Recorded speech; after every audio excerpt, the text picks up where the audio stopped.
Act PL 1975, Chapter 231, adequate notice of this regular meeting of the Board of Adjustment of the Township of Franklin has been provided.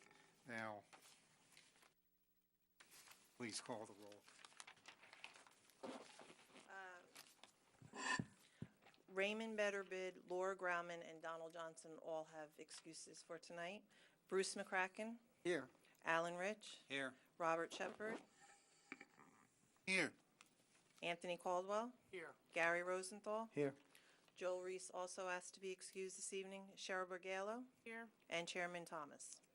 Here, and I think Mark is technically should be now running the rest of this. Yes. Well, first of all, we've done the oath of office. Does everybody have everybody that has the forms in front of them, have they filled them out? Peter, can you pass them down? Peter, you can sign them, correct? You can notarize them? Pen? Need three. Minister the I oath. didn't fill mine out yet. Oh, boy.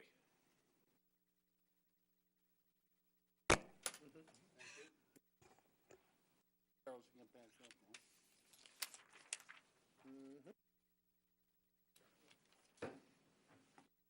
Watching you.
If I could have the three members who need to be sworn in, please stand up. You could raise your right hand. I state your name. I, Anthony Caldwell, Do solemnly swear do solemnly swear that I will support that I will support the Constitution of the United States the Constitution of the United and the Constitution and the Constitution of the State of New Jersey, of the State of New Jersey, and that I will and that I will bear true faith bear true faith and allegiance and allegiance to the same to the same and to the governments and to the governments established established in the United States in the United States and in this state and in this state under the authority of the people, under the authority of the people, and that I will faithfully, and that I will faithfully, impartially, impartially, and justly and justly perform perform all the duties all the duties of Board of Adjustment. of Board of Adjustment.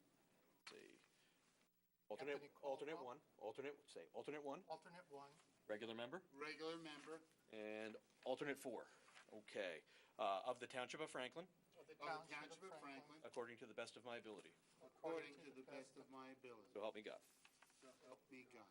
Right. You guys are good. Congratulations. Okay, now, moving to reorganization is the nomination selection of the chairperson. Do we have any nominations? I nominate Bob Thomas to be the chair. I'll second. We have any other nominations? Not hearing any other nominations. Do we have all in favor of the nomination?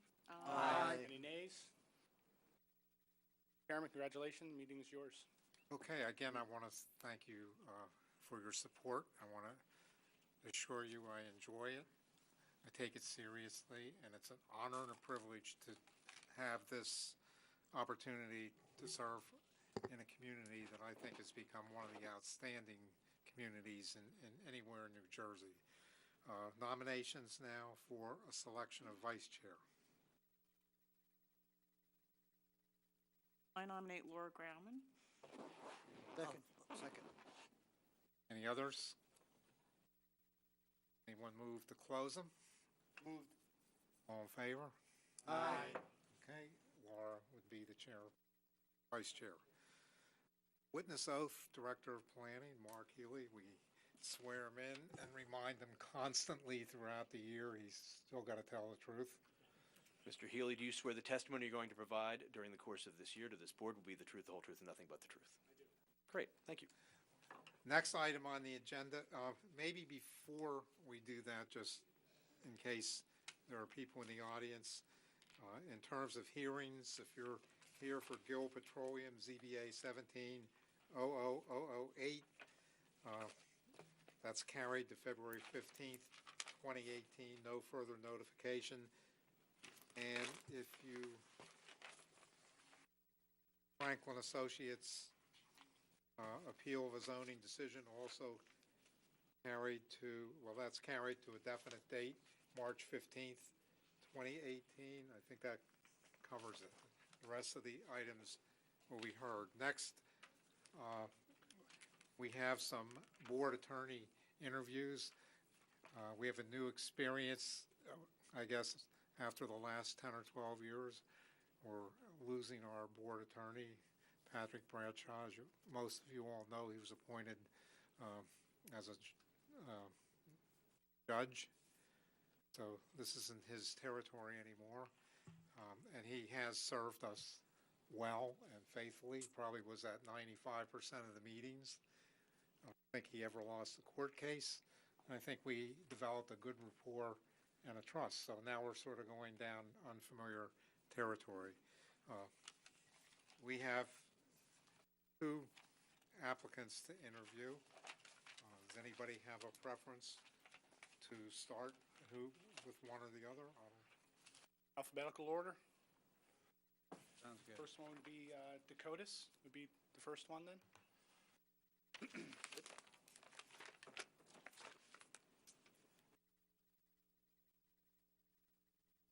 Yes, yes, you can sit down.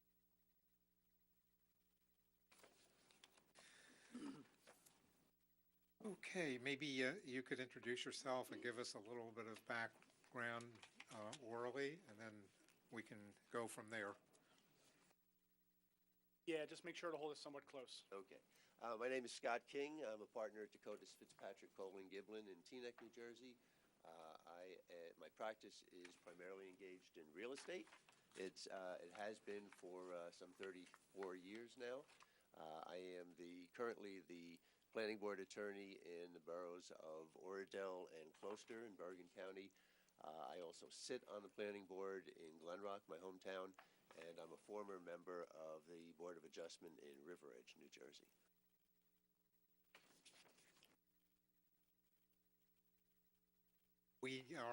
We meet on the first and third Thursday of every month. Are those days that you would typically be free? Yes. What do you know about Franklin Township? Not that much. Not that much. Part of any board that I represent is getting to know the ordinances of the borough and the people of the borough, and to try and make sure that we're a good fit. Have you had, do you have experience representing any zoning boards? I have not represented the zoning board. I only sat on one once. Have you had the need to defend a decision of one of your boards that you represent? And how did Luckily, that- I have not. One of my goals is to try to guide the boards that I represent, so that litigation is the last thing that anyone wants. Successful with that so far. But we do have one of the benefits of being part of a larger law firm is that I do have the assistance of a number of very excellent litigators and other land use attorneys, so that in the event that I can't make a meeting for whatever reason, I have another 1 or 2 partners who are also excellent land use attorneys, and I have a number of partners who are excellent litigators in both fields of land use and civil litigation. You will be here. You would be here most of the time, Mr. King? I would be the primary attorney, yes. You would be here most of the time Yes. then? Bergen County is kind of a hike down here. It was a bit of a drive. That'd be an issue? No. No, luckily I like to drive.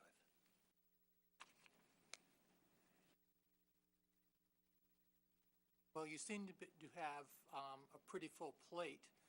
How much time would you be able to spend, first of all, learning Franklin Township and then being able to be, a good match for us? Oh, well, I would take whatever time is needed to do that and adjust my other schedule accordingly. My primary goal would be first to learn about the board itself, the nuances of the board and the local zoning ordinances. And once that's done, I fit it right into my schedule.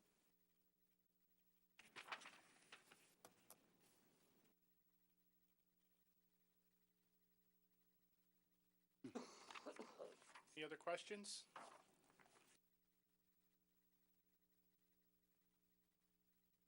Do you have any, with all of the activities that you listed, is there any estimate of how often that you might not be here or have to send somebody else? In the last year, on the two boards that I currently represent, I missed one meeting for one board. There typically wouldn't be a reason for me to miss my night job.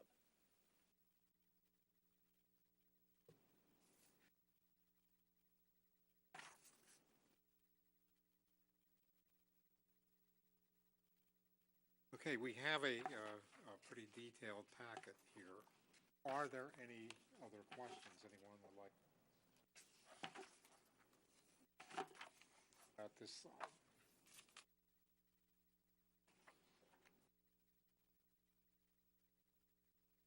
Anything our planner would like to ask? No, I think the board's asked the questions. I'd recommend you ask this, obviously same or similar questions to the next applicant. Both applications also have fee schedules, so when the board determines, when we do discuss, you might want to review those as part of your discussion later in the meeting. Okay. Yeah, well, that's true. Those are things we don't have to spend time on. It's At the both moment. applications indicate their fees. Is there anything that you'd like to add for us to know? Only the fact that I have practiced primarily real estate, and my love of the law is in the real estate field, and this would be a perfect fit for. Okay, then. We'll be in touch. I don't think you're going to be staying for the whole meeting on that, but we Pretty will decent drive back home. act in a timely manner. Thank you very much. All right, and thank you. Thanks very much. Okay, and then the other applicant is the firm of Marriott, Callahan, and Blair.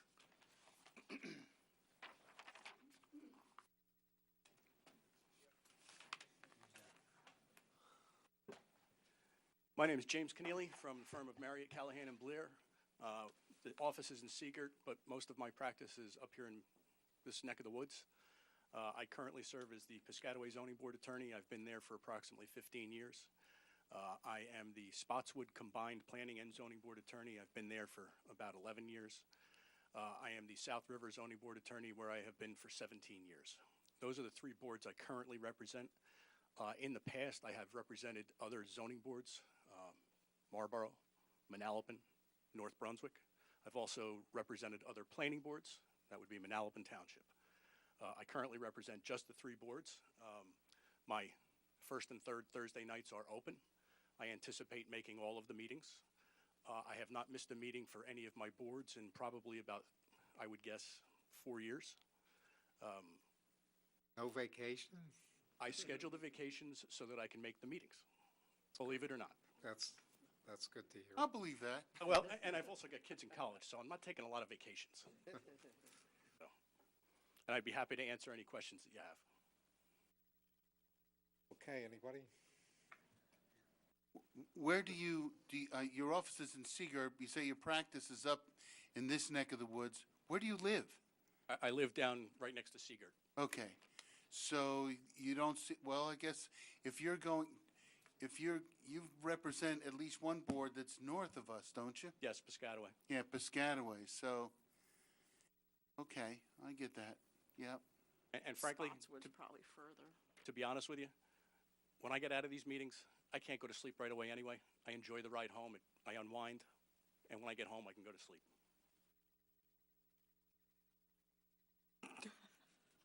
You don't see any conflict between Piscataway and here at all?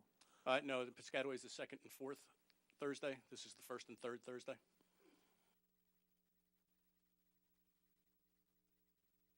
I'll ask over here to your right. I'll ask the same question. If you had the opportunity or need to defend a decision of one of your boards that you've represented, and what was the result? I've defended probably 100 cases on appeal, including the trial level. I was in the appellate division this morning representing the South River Zoning Board on a non-conforming use case. I've been to the Supreme Court, the appellate division, trial court level in multiple counties. I've won more than I've lost, but I can't say that I've never lost a case. Anybody else?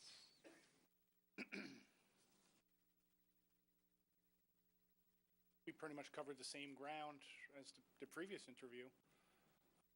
Again, I would make the same recommendation. Later in the meeting, we'll discuss the applications, the interview, and again, both firms indicate the fee schedule, so you can have that discussion and make the determination later in the meeting. If there were to come a time that you were going to miss a meeting, is there someone that you can call on to substitute for you at a meeting? Yes, there's a community of land use attorneys and we cover for each other when we have conflicts. Yes. So I don't just send. Matt Bradshaw's not in that community yet. He's not anymore, but he Right. was one of the ones we used to call. And we don't call, a first-year associate from somewhere. We call somebody that has the same amount of experience that I do. That would have been the next question, yeah. Who would Getting be the the first experience. person you would call? I have a stack of people. I've got Carl Kem. I've got George There you go, McGill. one. I've. Any others? You named one we knew already, so that was good. Kind of sad to lose Bradshaw, so we're just trying to find somebody else that matches up okay with that. Unfortunate for you, but good for him. Yeah, oh yeah, oh yeah.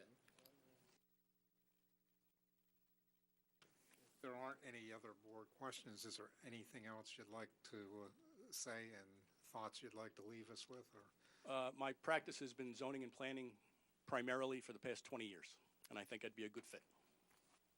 okay, as I said before, we'll be making a timely decision, possibly at the end of the meeting, and someone will be in touch. But we do thank you for your interest. Thanks for having me.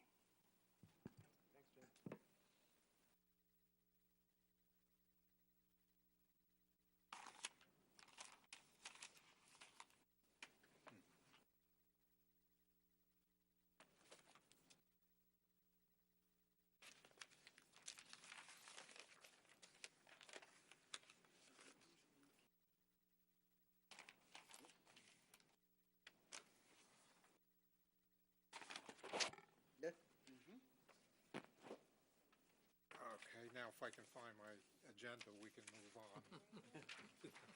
I don't know what happened. This is a month ago. Thank you. Okay. Minutes of the regular meeting, October 19th. Need a motion? I'll move. Second? Second. Board? Bruce McCracken, Yes. Alan Rich, Yes. Robert Shepherd, Yes, Anthony Caldwell, Yes. Gary Rosenthal, Yes. Cheryl Bugallo, Yes. and Chairman Thomas. Yes.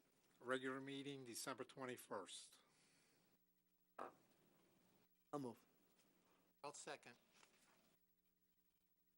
Alan Rich, Yes. Anthony Caldwell, Yes. Gary Rosenthal, Yes. Cheryl Bugallo, Yes. and Chairman Thomas. Yes.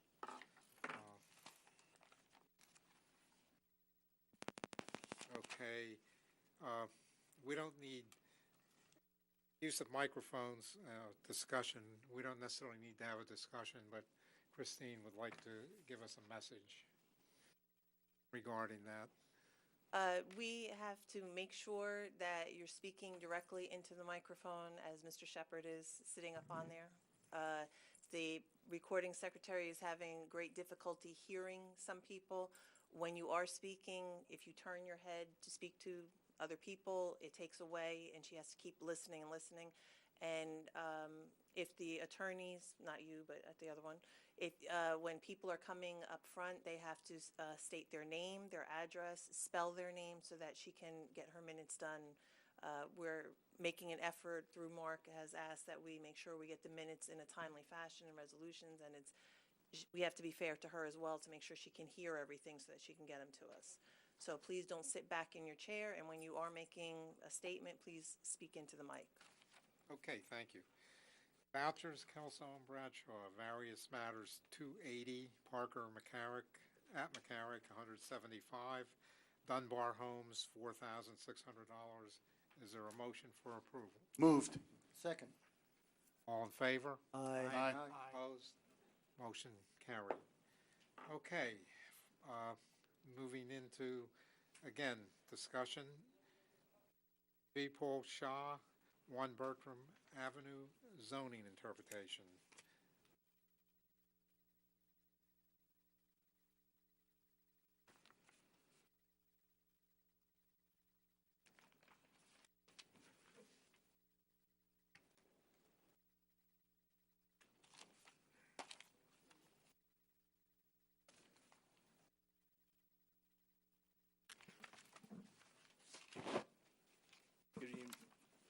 Good evening, Mr. Chairman, board members. My name is Jeffrey Chang from the law firm of Halbram Pape. Do I need to give my address, Miss? All right, 516 Route 33, Millstone, New Jersey, 08535. And this evening we also have John Chadwick, the planner. John, do you mind introducing yourself? John Chadwick, I'm a licensed planner, and my address is 3176 Route 27, Suite 1A, Kendall Park. The purpose of this evening's request, Mr. Chairman, is that Vipal Shah operates essentially as a vendor on Amazon. There's become an issue regarding the definition of home occupancy, which is pursuant to Section 112-4. I believe the board has a narrative of our online business, but very briefly I'll describe what the business is. He's located at 1 Bertram Avenue, Franklin Township. It's zoned R20, and he has an online business selling essentially video games, toys, and limited hardware and wireless. He has no individuals coming to his property. It's not open to the public. He utilizes UPS delivery and pickup Monday through Friday, and there's no box trucks or anything else of that like come to his property. And we're here this evening to get a better definition of home occupation. We filed a zoning permit application, I believe it was August 15th, 2017. And we got a denial from your planner, Mr. Healy, and we're here this evening to get some more guidance as we move forward. And I have Mr. Chadwick available to discuss this further. Okay, first, let's talk about something. You said you put in a zoning permit and got a denial. Correct. So it was operating previously to that? Correct. So what brought the zoning officer in? It's my understanding that there was complaints from the neighbor. Why don't we have, is your client here today? Why don't we swear him in and have him talk a little bit? You could remain standing. If you could stand, raise your right hand for me, that'd be great. Do you swear the testimony you're going to provide is the truth, the whole truth, and nothing but the truth? Yes. If you could state your name, spell your last name, and give us your address for the record, please. Vipul Shah, spelled Vipul, last name Shah, 1 Bertram Avenue, that's Bertram Avenue, Somerset. Okay, what were the issues? Why? I was not aware of any issues until I got a letter from the township. Of course, it did not say who complained, so I actually, again, never having had a bad word with any of the neighbors. It's really, the way I'm situated, is only like 3 folks that can even see my house. So I just basically went over to my neighbors saying, hey, I got this letter from the township, and I just want to kind of see if, if you had any complaints, and if so, what can I do to help resolve any of those issues? And the first house I went to was Jane. I apologize, I don't know her last name. I believe the address is like 29. It's the yellow house right in front of my house. And she basically said, yep, she filed a complaint with the township, and that's. Okay, what was the complaint? What the township wrote to me. Are you asking what she told me or what the township sent to me? Let's start with what she said. She said she had issues with, back then, larger trucks coming to my house. Since then, since our conversation, that has been put to a stop, and I have documentation showing as such. All right. What the township said was, hey, you're operating a business out of your house, and you can't do that. Correct. So, well, first of all, to clarify the area, you're on a dead-end street, right? Correct. Okay, so am I getting this correctly? You're in here for an interpretation of something for use that probably needs to have an application hearing and hasn't been approved. Yes, Mr. Chairman, and John, if you can elaborate. Well, actually, why don't we start off with swearing in Mr. Chadwick? Do you swear the testimony you're going to provide is the truth, the whole truth, and nothing but the truth? I do. Mr. Chadwick, I believe you've appeared before this board. I know you've appeared before the planning board. Many times your credentials have not been detrimentally affected since last you appeared and qualified as a planner? No. Okay. Is that acceptable, Mr. Thomas? Yep. Thank you. Actually, before Mr. Chadwick, let me just provide, the testimony that's been provided is accurate. We received a complaint that there was a business being conducted on the property. The zoning inspector went out there, took photos of a truck, tractor trailer, delivering product, products being, piled up on the driveway. We received complaints that the tractor trailers were tearing up the neighbor's lawn, so we issued a zoning violation. We received a call from, I forget if it was Mr. Chadwick or Mr. Chang, but basically saying, well, what can we do? And I said, well, your client needs to submit for a zoning permit, describe what your client is doing on the site, and I'll review it as the zoning officer and to make a determination as to whether that fits under our definition or not. So what they submitted as part of their application is included in your packet. So they indicate that the online business consists of sales on Amazon. They describe the nature of the products that are being handled. He receives Monday through Friday via UPS 5 packages being delivered in the morning, and then outgoing 7 or 8 packages going out via UPS between 5 and 7. And all packages are less than 50 pounds in weight, no tractor trailers. So I reviewed that against our definition of home occupation. And that's also in your packet. This is the definition of a home occupation. And I underlined what I think, there's some other language in here that might pertain as well, but I think the most germane language, which is there are no deliveries received in frequency or quantities beyond those ordinarily delivered to a residence. So I made the determination that it is not typical. The typical house does not receive every single day 5 packages up to 50 pounds and send out 7 or 8 packages every single day. That was my determination as the zoning officer. And then they subsequently made this application to you, for the interpretation, to reading Mr. Chang's letter of September 19th, requests an interpretation that the board quantify the number of deliveries that can or cannot be received by a residence. So I just want to give you that's the application. Chang, does that fairly represent your application? Absolutely true, yes. Okay, and just to make sure it's all clear and complete, that application was denied by you, correct? Yes, the All right, zoning and permit this was is, denied. again, this is not a application for a variance, it's for an interpretation. Yes. Okay, go ahead. The only other aspect to this, is the fact that it's a function of the retail industry, and his business basically has a cyclical curve to it. Packages before Thanksgiving and through Christmas would be that 5 and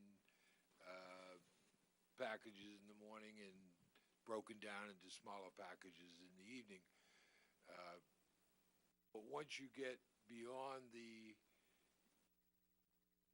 October, November, December retail business season, you're going to have a vastly different volume of vehicles. And that gets to the issue of the interpretation, and I don't disagree with Mark's conclusion that does the normal single-family home have 5 an upstruck coming in the morning and an upstruck coming in the evening every 5 days a week? Probably not. There are occasions where there would be, yes. 5 days a week? Yes. No. Think so? No, not at anybody's personal residence. I think that, more than the number on any particular day, I think that's part of the problem here. My own personal experience is contrary to your conclusion. Across the street from my house, and I'm not going to go into names, sees at least 4 trips a day, every day. And it's the nature of the man's occupation and what he does. I have a problem with it, but that's where it is. So there's no absolute rule. That's why we're here, is an interpretation. Fail on the interpretation, our alternative is to show that use variance based on this issue is appropriate, and we'd be back again. We don't think that is necessary because of what idea of a home occupation and being somebody's principal economic means is certainly not unusual in today's economy. The idea of having some form of delivery vehicles coming and leaving those varied occupations, that's where you really need to go to. Is this so unusual, doesn't fit within the scope of a home occupation? That there's no fact, there's no figure that I can offer to you. Look at it in terms of common sense. Is this so far from what was intended, simply doesn't fit, then ordinance is the ordinance. You know what? It's within the realm of that ordinance, and with the controls that you have, it's almost self-monitoring. Issue that triggered this, no longer an issue. It's been stopped. Start it again, you'll certainly have a complaint, and then you'll have zoning violations. Go through that process. Are you talking about the tractor trailer delivery? Yes. That's Okay. stopped. That was clearly, I wouldn't be sitting here if the tractor trailers were coming to this house. So the one UPS in and one UPS out is what you are. That's basically his peak. And I think John did mention it earlier, but it's his your percentage of your business during it is related to the holiday. How much percentage? Approximately 45% is during the holidays. Holidays. So that's where the vast majority. When we wrote this narrative, and I'll just ask you, Mr. Shaw, when I wrote this narrative, is this based upon the holiday season that you operate your majority of your business? What I did was I took the average of Okay. the packages sent out throughout the year and Okay. basically took the working days and provided you Okay. my best information there. So that's an accurate representation that we might go out and see tomorrow, For example, on this average. sure, like for example, this week had only deliveries twice and pickups twice, and like so it's because now it's no longer the busy season, so it slows down drastically. And if I Does may, I The- apologize. The nature of the, so I know when it first came up, I know there was a photo of 40 boxes on your driveway. Maybe that's when the tractor trailer was coming. Describe when the truck comes with 4 or 5 big boxes, it says up to 50 pounds. And then in the evening when they come and pick up, how does that, what happens? How do they do that? Okay, no, so right now, a majority of the anything I get, for example, that would have normally in the previous before the situation that would have come by a truck, now goes to I have self-storage units right off Eastern Avenue at 1100 CubeSmart. That's where they go now. So this way, there is never, I assured myself that a tractor trailer accidentally does not show up at my location. But now that you have the UPS, so Correct. the UPS truck comes with 5 boxes. Not always, but using that average, yes, correct. So then how do they unload? How does the product get from the truck to your house? Just describe that. Do they pile it in your driveway? Do they Well, it depends on come the to your door and hand it to you? It depends on the driver. So there's drivers who will basically, knock on my door, help me open the garage and put it inside. There's drivers that will just, even if it's pouring rain, will just leave it outside.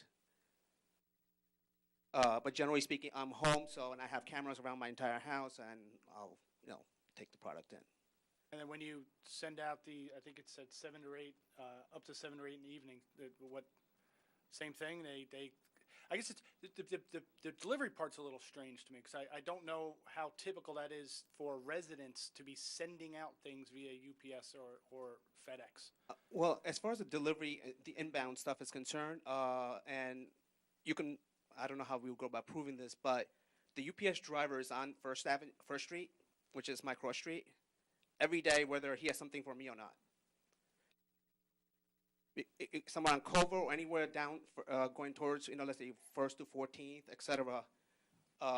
So he's in the area regardless whether if it's coming to my house or not. So he's passing by, for example, the young woman that complained, he's passing from her house whether he's coming to my house or not. Okay, that doesn't describe, it doesn't I answer the question. apologize. So you call UPS, they come to your house. How does it get from your house to the truck? He backs up into my driveway. Okay. And backs up, and then you. And then what happens? You keep stopping. Okay, he backs up into your driveway. What happens next? I open my garage. He takes packages and goes on his merry way. Takes the packages, puts them into the truck, and goes on his merry way.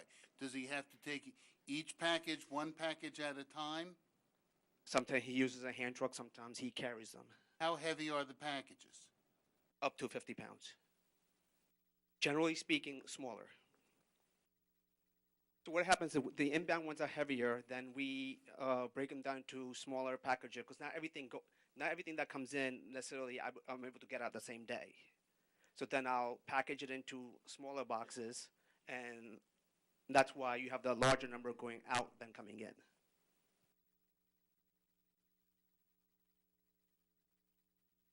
See, I'm having a hard time with this because I'm not convinced that this is a legitimate home occupation without a hearing.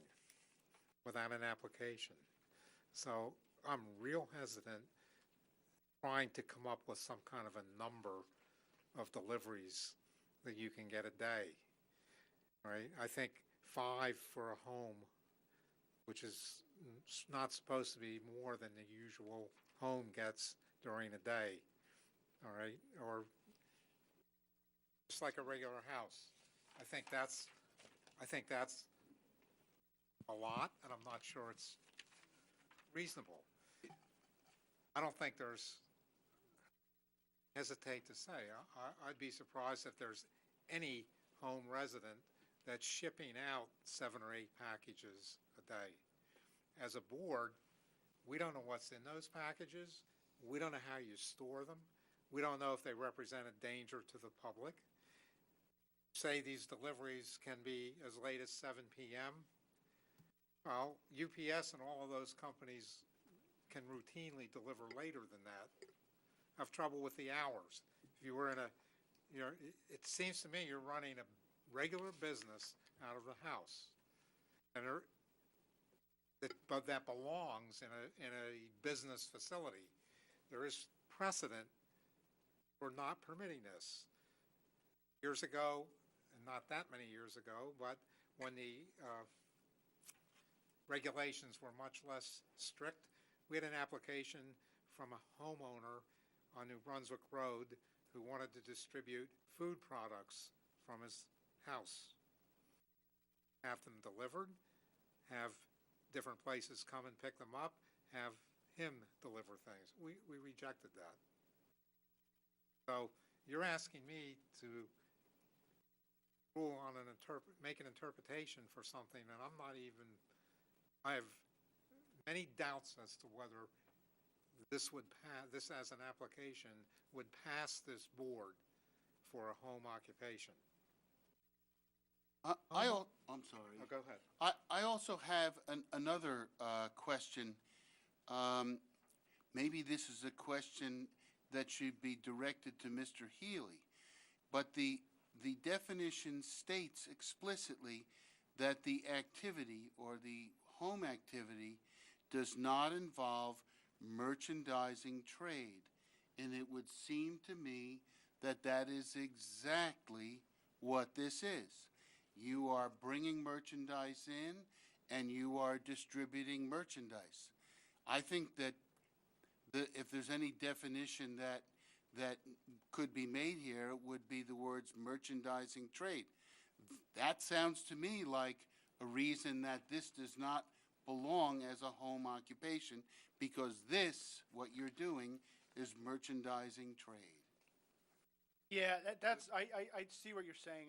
This is one of those things where when you read an ordinance, you read the law, the placement of commas and semicolons and things like that matter. Because if you notice, it says the activity is semicolon, then the activity does not involve merchandising trade, comma, or the exchange of commodities by sale to persons who come to the premises. Yes, but that second thing, sale of merchandise by people who come to the premises, that's a whole separate issue. That's not part of merchandising trade. This is like, it depends what the definition of is. It's Yeah. it's within between those two semicolons. I can't tell you whether that's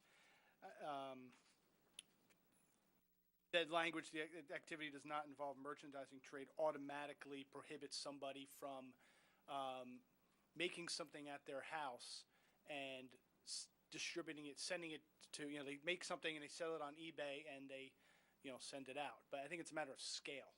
Actually, that one section is kind of illustrative of what we're here tonight to decide. The applicant's here for an interpretation. The applicant has said to the board, there's a section of the ordinance that we think is not specific enough, and we need some insight into what that means. That one clause that we just discussed, immediately following the clause raised by the applicant, is one that you, Mr. Healy, might make a decision on. You might decide that the first portion is read in connection with the portion after the comma, and it all applies to people who come to the premises. And if you made that determination and the applicant was aggrieved of that, or if the applicant thought that that wasn't a correct reading, they could ask for an interpretation. And that would be why they were here. Or if they thought beforehand they weren't sure about it and they looked at it and said, we really don't know what that means, we're not going to go to Mr. Healy, we're going to go straight to the board. And that would be an interpretation application. That's why they're here tonight. They're asking for an interpretation of the preceding clause in that definition. And the determination by this board shouldn't be specific to the applicant's use. They're coming in before the board tonight saying, you've got a definition, we want to know what that definition means. And that definition is going to be applicable to the applicant's use. It's going to be applicable to any other use that's a home occupation within Franklin Township. So we've gotten a lot of information from the applicant about what his use is, and that seems to be germane to how the board is going to consider that section of the ordinance. And I think that's really indicating that from an interpretation standpoint, this really doesn't fall squarely within an interpretation, because in order to understand what's going on, you need fact-based information on each applicant's use. So another option for this board is to look at this and say, it's not really an interpretation, because you're asking us for a number on something, but that number is going to be dependent upon the use each time. It's not something that's going to apply globally for each home occupation. So that's just another way to look at it. And those two issues, there's the number of packages and the frequency of visits. It would seem to me that somebody who has only a delivery once a week would be entitled to a higher number of packages, whereas someone who receives packages and delivers packages every day would be entitled to a lower number. I don't think it's the kind of thing where a hard number fits in either case. The question is this something that would be greater than, is the activity in question greater than what would be ordinarily delivered to a residence in a residential area? So I'm uncomfortable, as is Mr. Thomas, with the idea that a hard number belongs here, because there are two issues: frequency of the truck's arrival and the number of packages, and they're inversely related in my mind. So I'm not comfortable giving the type of an interpretation that they're looking for. Yeah, and I think, the overall thing that I think you also need to look at is the overall intent of the home occupation definition. And the overall intent, because there is the language that talks about, it talks about, this is not what they're proposing, but it's things like no employees, no customers coming to the site, no signage, no deliveries, or, above what is typical. And then there's language at the bottom that says no activity that generates traffic, parking, dust, noise, a nuisance that would be greater or more frequent than would normally occur in the residential zone. All of these things are intended to basically say, this is supposed to be invisible. That all of these things are basically saying, okay, you're allowed to have some type of home occupation use, but nobody should know about it. And so then you need to, that's my opinion, I think that's how this reads. And then you need to make the interpretation of whether what the applicant is presenting to you fits within that definition. But that's how, you're right, and that's how the ordinance evolved, because there were so many abuses of it before it was changed to become this. And again, I'm not comfortable. I would welcome a hearing, an application, put everything out, jump through all the hoops, and then have a decision. Then we can make a decision, and we can have an opportunity to place limits and conditions. But I am not gonna vote on 5 of these deliveries or 3 of these or anything like that, because it isn't your purpose tonight, but I'm not convinced this even belongs there. So anyone else have anything to say? Or if you have anything, I don't know, there's no point in, we're going to go around in circles. Right. Yeah. Well, at this point, I have a question for our attorney. how do we all are of the opinion, well, at least Mr. Thomas and I are of the opinion that an interpretation is not the way to go here. What do? We just decline to give an interpretation? You can indicate to the applicant that you don't believe that this is technically an application for an interpretation. While they've asked you a question about your ordinance, that doesn't necessarily mean that every question is properly an interpretation by the zoning board. You can indicate that you believe that in addition to an interpretation, it requires an application of the ordinance. It requires the ordinance to be considered in connection with specific facts underlying a particular applicant's operation. And because of that, it's not appropriately something that you can pass judgment on, and therefore you're going to essentially deny their application for an interpretation, for lack of a better term, or refuse to provide it because of the nature of the question they've asked. Couldn't you almost say that it should be interpretation like they're asking for is almost a planning board? They have to put together an ordinance the way they want it. Well, the applicant can only work within the confines of the zoning ordinance that the township has adopted. So presently, you've got a home application definition within your ordinance. As seen, it's a pretty lengthy definition with a number of parts.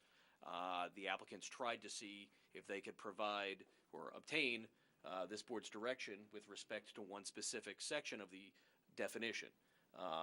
It could be argued that's a myopic way of looking at the definition, and it's not really how home occupations as a whole should be considered, because if you quantify that one section, that's going to be precedential going forward. If you were to say a home occupation, the number or the type and frequency are, no more than one UPS truck 2 times a week. Well, that's your baseline then going forward forever. So you've then established a standard within your definition and essentially provided more specific information for anyone coming back before this board. But that specific quantification, this board may feel is not appropriate, because viewing the definition as a whole, you need to know more than just the number and type of delivery. You need to know the operation, the size, the frequency, the type of materials, and things like that. So you could essentially say it's not really an interpretation because it requires an application of the definition to specific facts, and therefore this would be inappropriate. All right, well then, let's move forward. I had one question about is the street, I didn't actually get out there, but you say he backs into your driveway to turn around. It's a dead-end street, but is there a circle that a truck?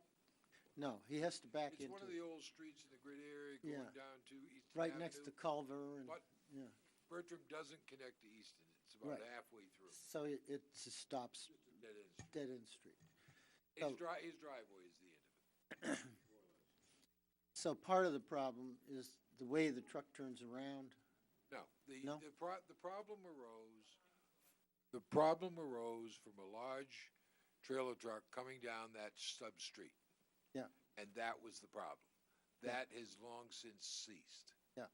So we're back to, and we've beat it up pretty good, as to what is the frequency of an UPS truck coming to somebody's home that goes beyond what was contemplated in this ordinance. Each of you have weighed in on it. The only thing that Mr. Thomas commented, and maybe just misspoke, there's not 5 trips a day, there's 2. 1 in the morning and 1 at night. I think we're all clear. If it were a cul-de-sac, it would be a little different. I mean, you had space for... It's not, these are the little UPS trucks. You can turn those things around in a parking lot. Yeah. I mean, these are not... But it's like a mail truck, Yeah. But in the other part of it is, this is not retail sales. Taking something out of a box and redistributing it into other boxes that get shipped to whatever customers there are through another venue. Customer sounds like retail sales to me. To be clear, I do not ship to the customers. I'm shipping to a third-party warehouse that ships it to the customers. That's one thing I want to make sure that I am not And that's why, sorry, that's it. Okay, I think we've gotten enough out on the table. How will we want to deal with this? A motion to give no interpretation, or Yep. Let's, someone wants to make a motion? I move that we deny the applicant's request for an interpretation of the ordinance and recommend that the applicant come into the board with an application to allow a home occupation either as a falling within the home occupation definition or one which requests some relief from the ordinance. All right, is there a second? Second. Is there any discussion? All the board? Bruce McCracken, Yes. Alan Rich, Yes. Robert Shepherd. Yes. Anthony Caldwell, Yes. Gary Rosenthal, Yes. Cheryl Bugallo, Yes. Chairman Thomas. Yes. Okay. Next, Dean Mercado, ZBA 17-00027, certification of pre-existing non-conforming use in which the applicant seeking certification of an existing two-family dwelling at 355 Davidson Avenue, Somerset, Block 502.01, Lot 54.01 in Corporate Business Zone. You want to summarize where we left this? Yeah, and it could be very quick. I believe the applicant had given the testimony regarding the historic use of the site. This is an application for certification of pre-existing non-conforming use for a two-family house on Davidson. I think where we left off was that he had presented a certification from a gentleman by the name of Robert Golden, speaking to the fact that he had observed the house being a two-family at the time he moved there in 1946. The board wanted him to have that certification notarized so that you could be assured that this was true and actual testimony from a human being. He's since done that and provided that to you, and that certification that's notarized is before you. Okay. Anything? It's the original.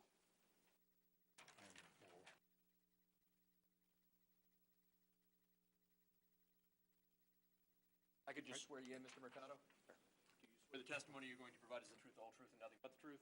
Yes, I do. State your name, spell your last name, and give us your address for the record, please. Dean Mercado, Mercado. Address is 35 North Wilson Avenue in Milltown, New Jersey, 08850. Thank you.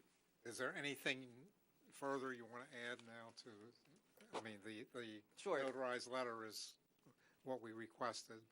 The last thing I want to add is when I contacted Mr.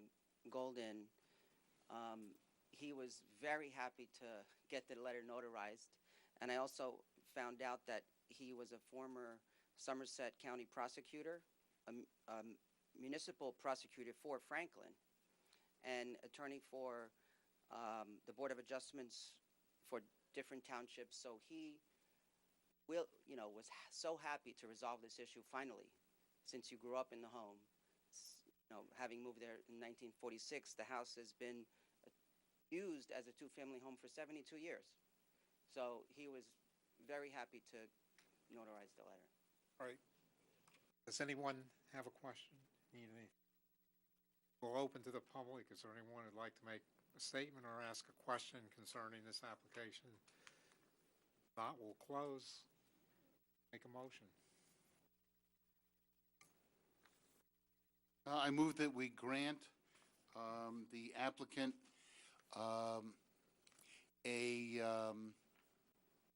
it's not a variance, that we recognize It's a certification of pre-existing non-conforming use. that we certify for this property that it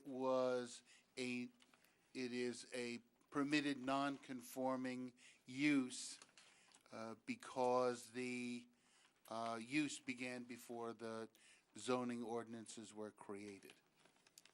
We have a second. I'll second. Any discussion? Poll the board. Bruce McCracken, Yes. Alan Rich, Yes. Robert Shepherd. Yes. Anthony Caldwell, Yes. Gary Rosenthal, Yes. Cheryl Gallo, Yes. Chairman Thomas. Yes. Okay, you're in. Thank you. Thank you very much. All right, Surinder and Rano Singh, ZBA 17-00020, hardship variance in which the applicant seeking a variance due to his going 1,070 square feet over previously approved impervious coverage at 3 Buell Street, Somerset, Block 83, Lot 1.04 in the R20 zone.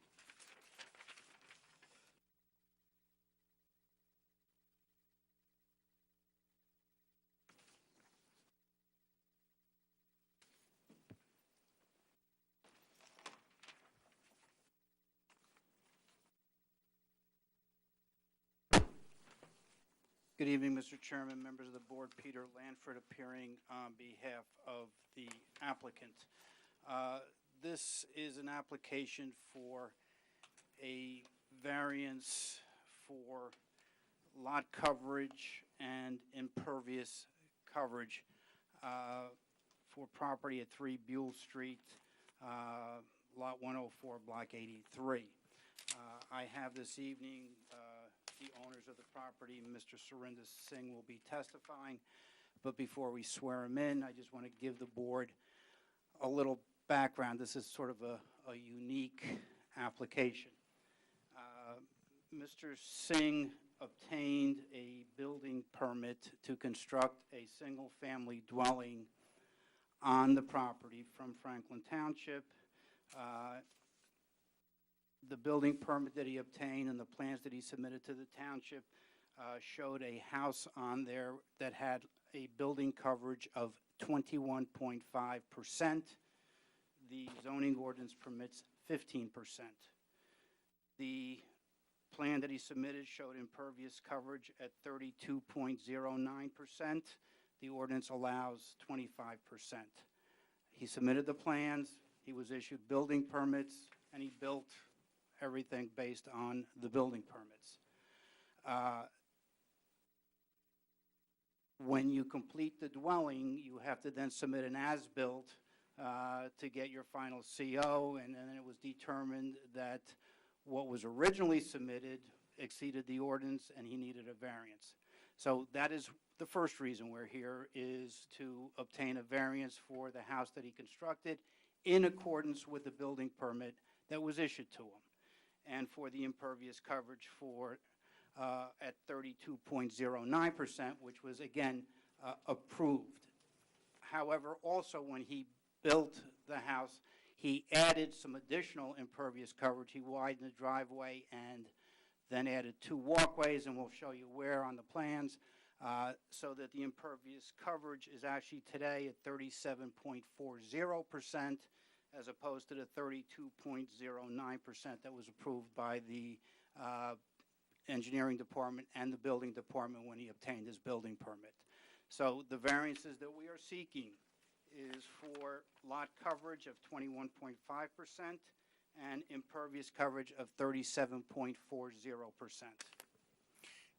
Does Mr. Singh live in the house? Yes.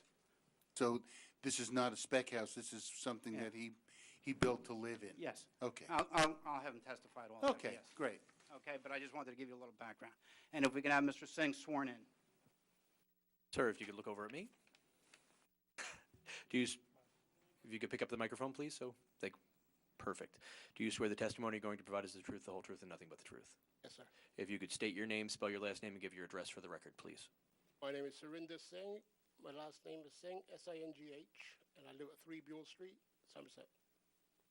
Thank you. Keep the microphone and keep it up close to your mouth, because everything's being recorded. Mr. Singh, you own the property that's the subject of this application, is that correct? Yes, sir. And you own it along with your wife, who's seated to your right, is that correct? Yes, sir. When did you purchase the property? I believe it's 2013. Okay, and when you purchased the property, was it vacant land? Yes, it was. Okay. And when you purchased the property, you purchased it to build a house for you and your family, is that Yes, sir. correct? Yes, sir. And what does your family consist of? My wife and I have 2 sons. One lives permanently at the house, the other one comes at weekends. Okay. And you started constructing the house, or you applied for a building permit after you purchased the property, is that correct? Yes, sir. Okay, and when you submitted your application for the building permit, the house that you were going to build was approximately 4,000 square feet, give or take? Yes, sir. Okay, and you applied for the building permit, and you were given a building permit? Yes, sir. Okay. Did anybody at the time you applied for the building permit say anything about the house exceeding the impervious coverage in the zone? None whatsoever, sir. No. Okay. When you also submitted your application for your building, for your permit, did you also show driveways and walkways on the property? Yes, I did. Okay, and when you submitted that, as it turned out, the driveway and walkway that you sought with your initial approval was approximately 32.09%, is that correct? Yes, sir. Did anyone at that time tell you that that driveway exceeded your impervious coverage requirements in the zone? No. When you built the house and when you constructed the driveway, did you know what impervious coverage meant or building coverage meant regarding zoning? No, I did not. Okay. And I assume you had a contractor who built the house and he did whatever Yes. was on the plans and he built what was submitted to the township? Yes, sir. Okay. As you were building the house, and I have an exhibit, there are actually 5 drawings. I think we can perhaps mark them as one exhibit, Mr. Vignolo. Or you want to mark them separate? Paperclip here. They're the same? No, there are 5 different pictures, but Right. they're pictures of the house and the property. Sure, just clip them together. They're A1. Mr. Singh, I show you these pictures, which are A1. These are black and white pictures of your property. Yes, they are. Okay. Let's talk about them, and then I'll pass them out to the board members. The first photograph is the front of your house. Is that correct? Correct. And in the front of the house is a walkway. Yes, there is. Yeah. Okay.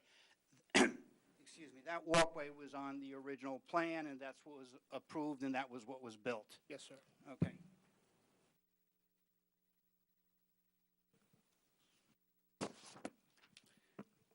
The second photograph is a photograph of what? The back of the house. Okay. And at the back of the house is another walkway, is that correct? Yes, there is. Was that walkway on your original plan? No, it wasn't. Okay.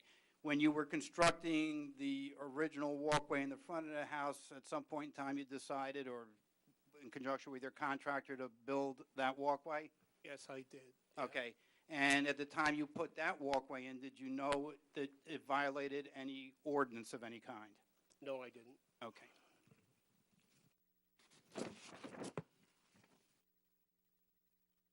The third photograph shows another walkway, is that correct?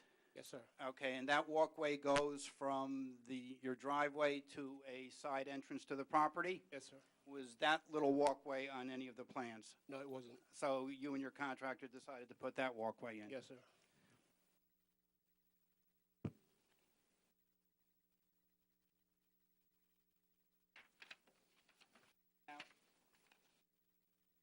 The increase in the impervious coverage was those 2 walkways, correct? Yes. And then you also widened your driveway. Yes. And your original driveway, how wide was it when it was approved? I believe it was 12 feet, Okay, and you widened it to what? 18 feet. Okay, and why did you widen the driveway? The entry to the garage is a side entry, and we have 4 cars, 4 vehicles, and there's no parking on the street, both sides. So we need to park the car somewhere and double increase the driveway size so I could bring 2 cars at the same time. I could pass the other car without moving the other car, one of the other cars, I believe. Okay, Buell Street does not allow any parking on the street itself, is that correct? Both sides. And there's a sign actually in front of your house almost saying no stopping or standing? Correct.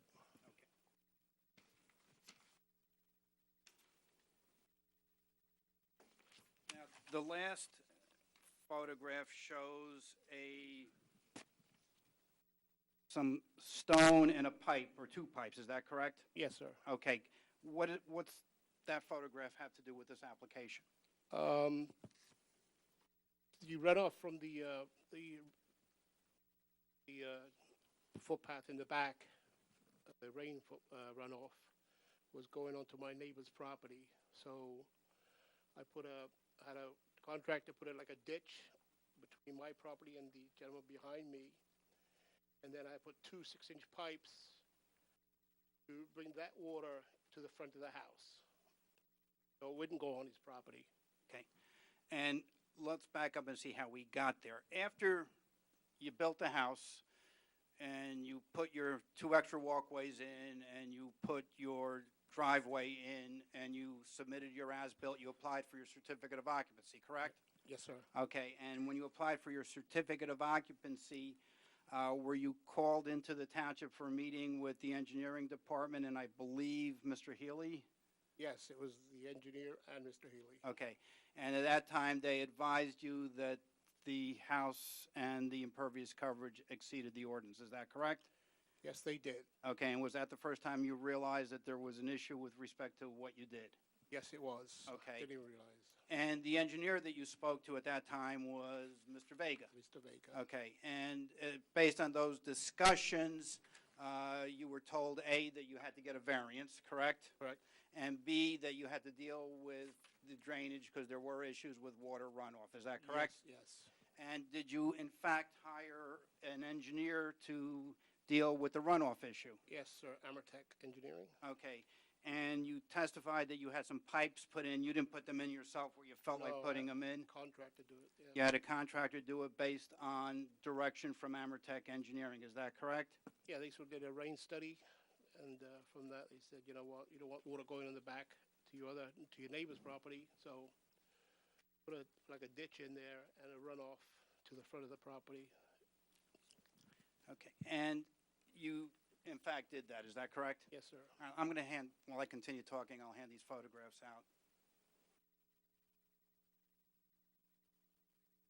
Mr. Singh, where's the water from the backyard? Where's it discharged now? Is it discharged onto the front of your property, or is it discharged into the street? Into the front of the property. There's an inlet there. It goes into the inlet. The inlet. What kind of an inlet? It was there before I built the house. It's an inlet that water runoff goes into. Storm sewer. Yeah. Oh, there you go. So it actually goes out to the street, isn't? Is it? Not into the street. It goes into the. Yes, where's the storm? I don't know what it goes up to. All right. Okay. So anyway, so you at the point in time where you found out there was a violation, you hired Amertech, who came out and designed to handle a system to handle the runoff to take it to the front of your property, correct? Yes, sir. And you applied for a variance for the impervious coverage. Yes. Okay. And that was in August of this year, approximately. Yes, sir. Okay.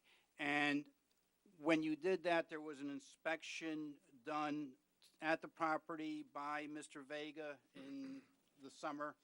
By the engineering department. Yeah, and they indicated that you did some of the work, and some of the work they wanted changed or corrected.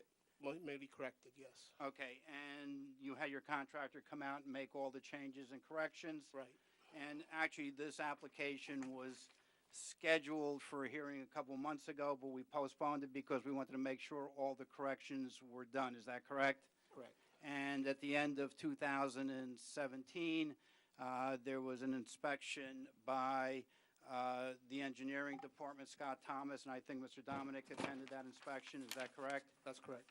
And was it determined at that time that all of the corrective actions that were recommended by Mr. Vega back in August have been in fact addressed? Yes, sir. Okay. If I could clarify or speak to that, just so the board understands what's before them. When the application originally came in, there was a report done on this application before you by the Technical Review Committee, on October 2nd. At that time, the latest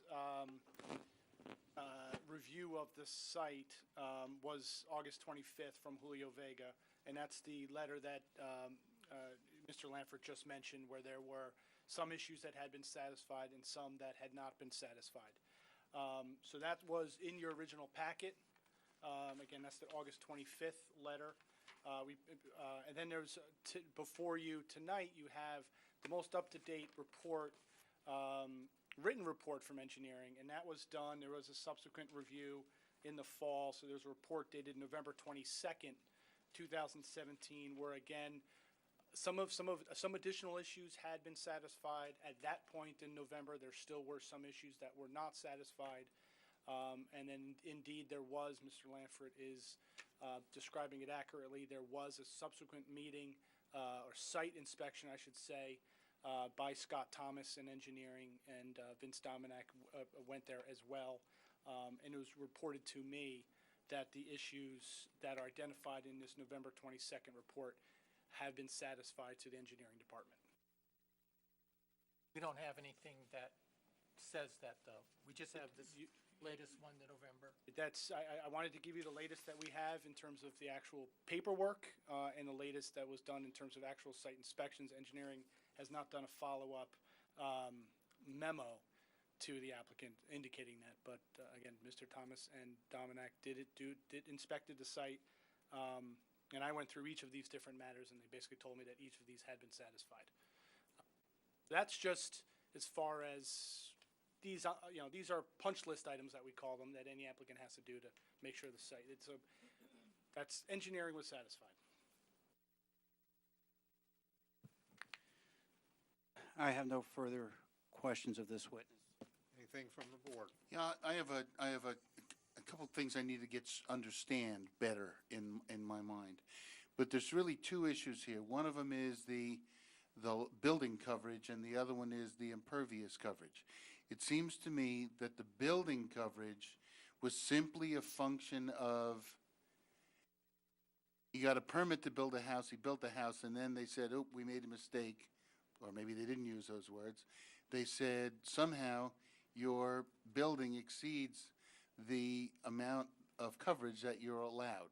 Now, would that be an accurate statement of what happened with that? I didn't review the original application, but Right. I think what happened was, I can't tell you exactly how the mistake was made, but there was an application made for the building permit. Whether they didn't do the calculations correctly, Who knows, whether right. there's information But- that's wrong on the plans. But and they that's the rely only, upon that. that's the only issue. That's the, Well, that's, there's just two issues. The one is what the applicant submitted and got building permits and a zoning permit for was the building coverage of 21.5. And the applicant built to that coverage, and they're not asking for an additional relief beyond what they got approval for. Impervious, Right. they got on their original oh, plan. impervious is a whole different issue. Yeah, but it's important to make the distinctions between two different things. One was the limitation's 25%. The original plans were shown at 32.09. So that's what they built, that's what they were approved for. And then above that, they did some additional work, which brought it to 37.4. Right. Right, okay, good. Now I understand. Now, I have a question with, I don't know which, we didn't number the drawings. So I have this drawing.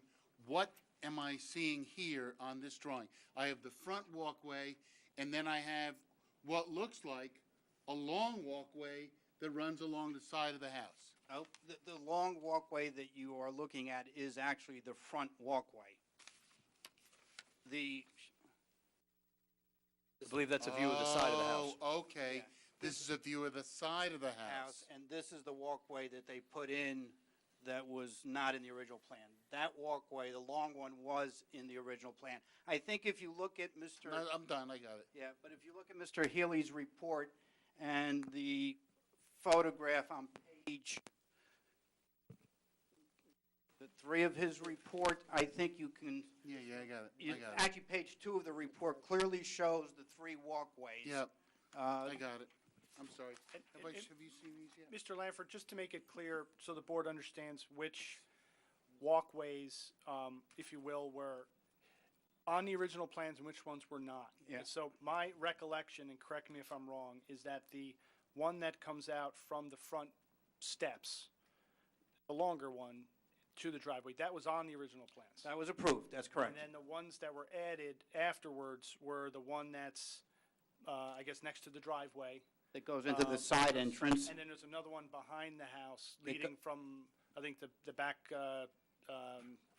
That's also from the driveway to the rear entrance to the rear house. entrance of the house. And then the driveway is, obviously, the length is the same, but the driveway on the plans were of a certain width, and what was built is wider than was on the original plans. That is correct. And that is the sum of the change. That is the sum of the change. Now, with those three things, they weren't included in the coverage, though, correct? They were not included in they were included in the coverage, well, they're included in the coverage now, that's why they're before you, so in terms of the zoning, but also in terms of the, part of what was discussed with engineering was making sure that they did the necessary stormwater management associated with that extra impervious. And my understanding is that part of the deliberations, and it was an ongoing process, I think, with the applicant and the engineering department, they had to, maybe Mr. Singh could speak to this since he was involved directly. He either had to add an additional dry well or had to modify his dry well or something along those lines to accommodate the additional impervious coverage. If those three things were identified at the beginning, the coverage would still not be correct, though, right? Well, correct meaning, I'm not sure what you mean by correct, but if you speak in terms of a zoning perspective, it's not correct, and that's why he needs to come before you that's why he's asking for relief. I don't know if I'm answering your question, but, you know, the quote-unquote correct impervious would be 25%. That's what the ordinance permits. You know, what's correct? I mean, the other way you could think of correct is what was approved originally on his plans, which is the 32.09. That could be correct. But then again, he's you know, they're 37.4. That's why they're before you, because technically they're not correct. Does the stormwater system that you put in, does that address the 37.4% or the 32.09%? That was designed by Amertech Engineering in response to Mr. Vega after all of the impervious was put in, so it addressed the 37.04%. All right, and this stone area is where the water comes out near the street. All right, is this pipe perforated or it's solid? It's a solid pipe, Okay, 2 6-inch pipes. all right, thank you. Does it go under the road at that point? No, sir. No. No. It's on my property. Stops at his property line, I bet. Yes.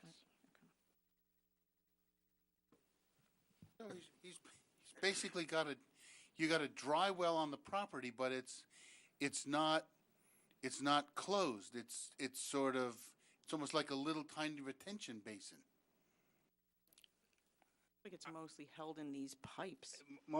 I'm not an engineer, but evidently the water But you is play one on TV, I know, so. sometimes an architect, Right. sometimes a traffic consultant, depends on the night. Right.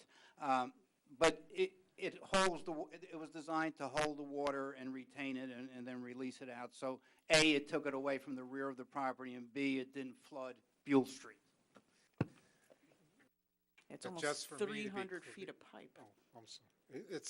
It satisfies the township engineers that all the drainage and the runoff can be handled from the highest impervious coverage that we're talking about, 37%. That is correct. Any other questions? And I'm assuming those are your witnesses. Those are my witnesses.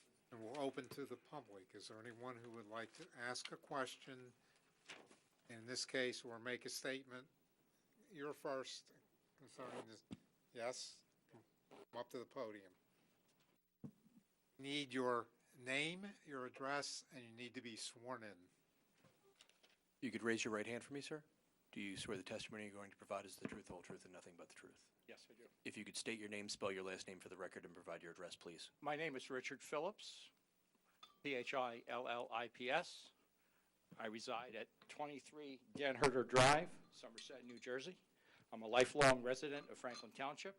I lived on Dan Herter my whole life. I bought a house on Dan Herter. I have 41 years plus as an active fireman, currently active with Middlebush Fire Department. So I know the township, I know construction, I'm aware of a few other things. I have some questions for the occupant owner. Do you have a CO for the building now or a temporary CO? Temporary. Temporary right now. Or you have a CO or a temporary? Temporary. Okay, are you GSM LLC? Yes, we are. So you're the builder? Yes. Okay. As a builder, shouldn't you be aware of the impervious coverage and construction requirements based on town ordinances? And because what I'm seeing here is the house looks like it's almost 33% over the 15% in terms of additional size, and it's almost 48% above what's permitted of 25%, and in terms of impervious coverage. And I made the township aware of the drainage problems with the house in November of 2015 when I first sent a letter to the Township Engineering. And I was working with Julio Vega up until August of last year, and then he's no longer with the town, and then everything was approved, and all of a sudden, you know, this hearing is occurring. Just some background on the property. The property behind 21 Dan Herter Drive was owned by Mary Shield. She owned the whole lot up until the railroad right-of-way, which is those two lots that are number 3 Buell Street and number 5 Buell Street. She purchased the railroad right-of-way when the state abandoned it many years ago, did a lot line adjustment and attached it to the property behind herself, and then shrunk her property and realigned it so there was a 1-acre vacant lot behind her and 21 Dan Herter Drive. I bought the remaining railroad along with my contiguous neighbor on the other side to attach it to my property and did a lot line adjustment. This occurred around the 2000-2003 era. And I own the property that's contiguous to 21 Dan Herter, 3 Buell Street, and 5 Buell Street. So I have about just under an acre of property. First house was built. I had some drainage. Second house was built. I had some more drainage issues.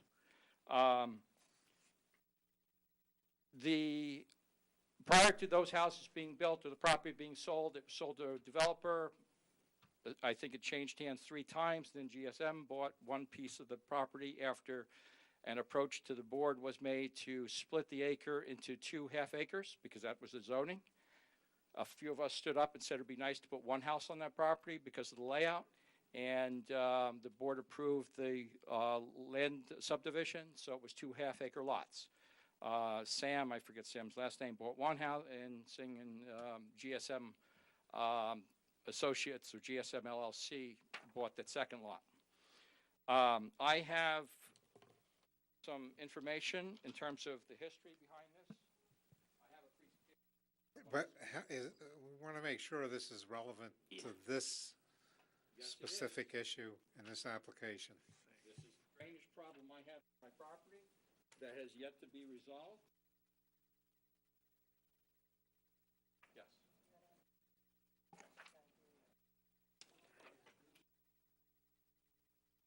Can I have a copy, please?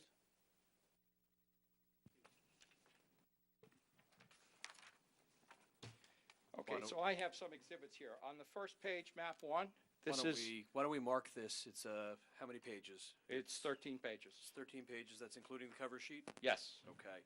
Why don't we call this 01? I'm sorry, sir, you can pick. Okay. I show a township storm drain on the left-hand side. That's on Buell Street. I show a natural grade line where the drainage prior to any construction on those lots was natural.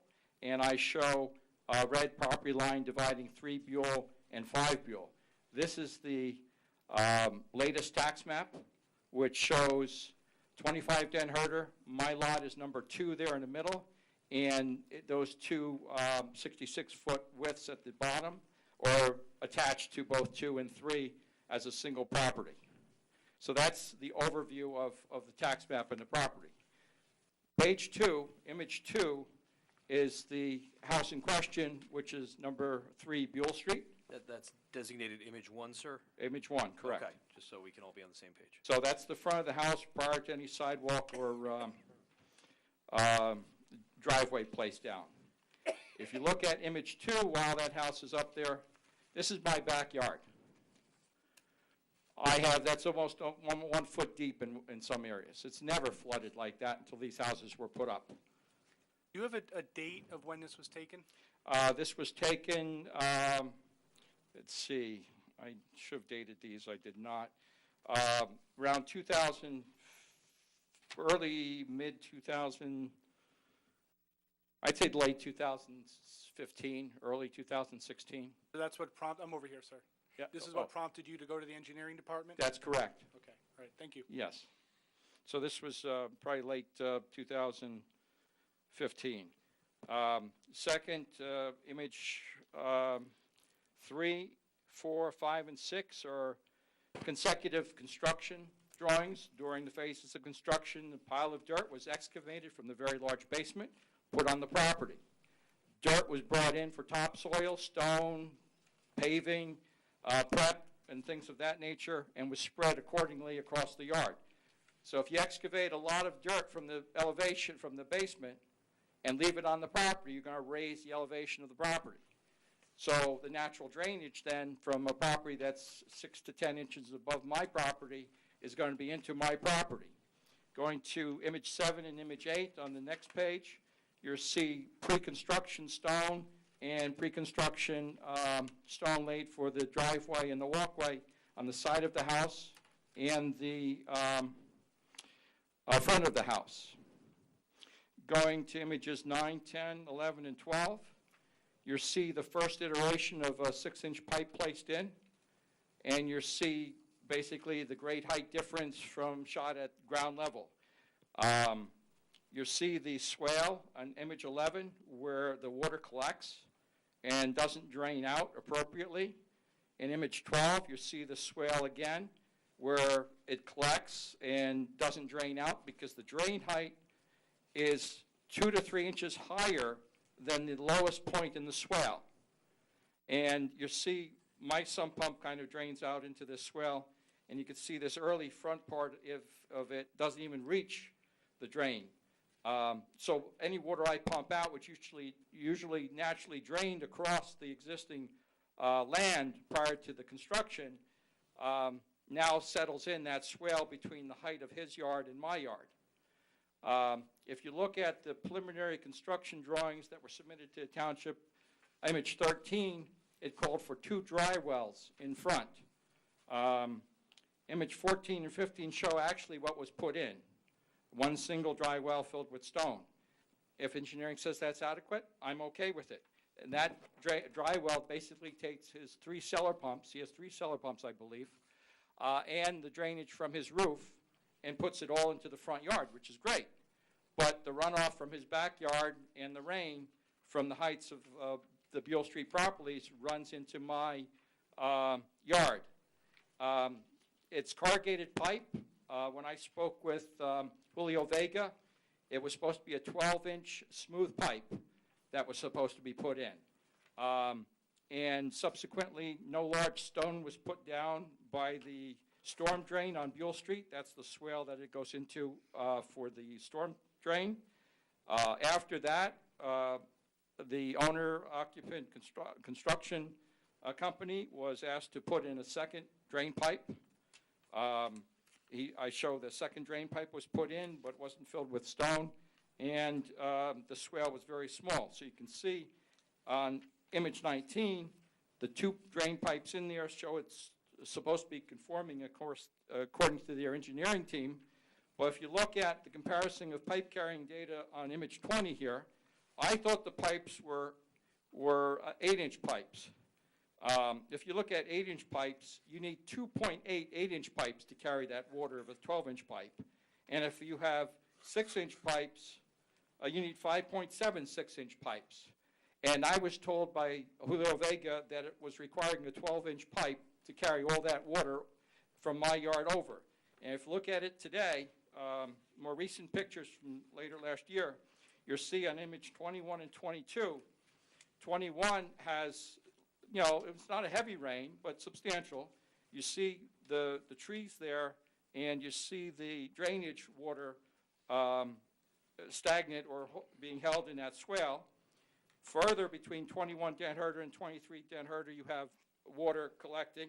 And if you look at image 23, you barely see the tops of the pipes, but it's not draining what I consider properly. And if you look at image 24, you can see that the pipe is higher than the lowest points in that swale area.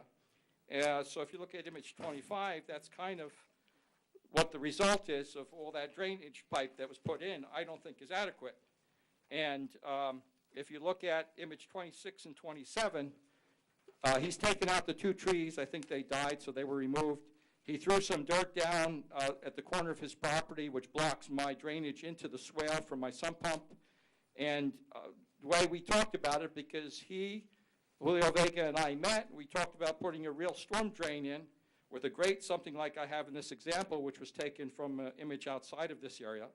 But that is why I'm questioning the drainage and how can a builder, because he's GSM Associates, go that much over on impervious coverage, that much over on construction, and claim that he didn't know what impervious coverage was. So I'm kind of frustrated at that, hearing that.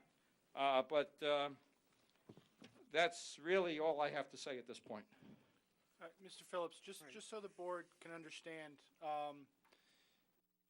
kind of piece together where we might be, because we have the report from engineering in August, we have one in November, and then it seems like these pictures maybe fall within that, you know, different points in this time frame. So the latest pictures are after those engineering reports. Okay, so because some of the issues that you spoke about are in here, they appear to be.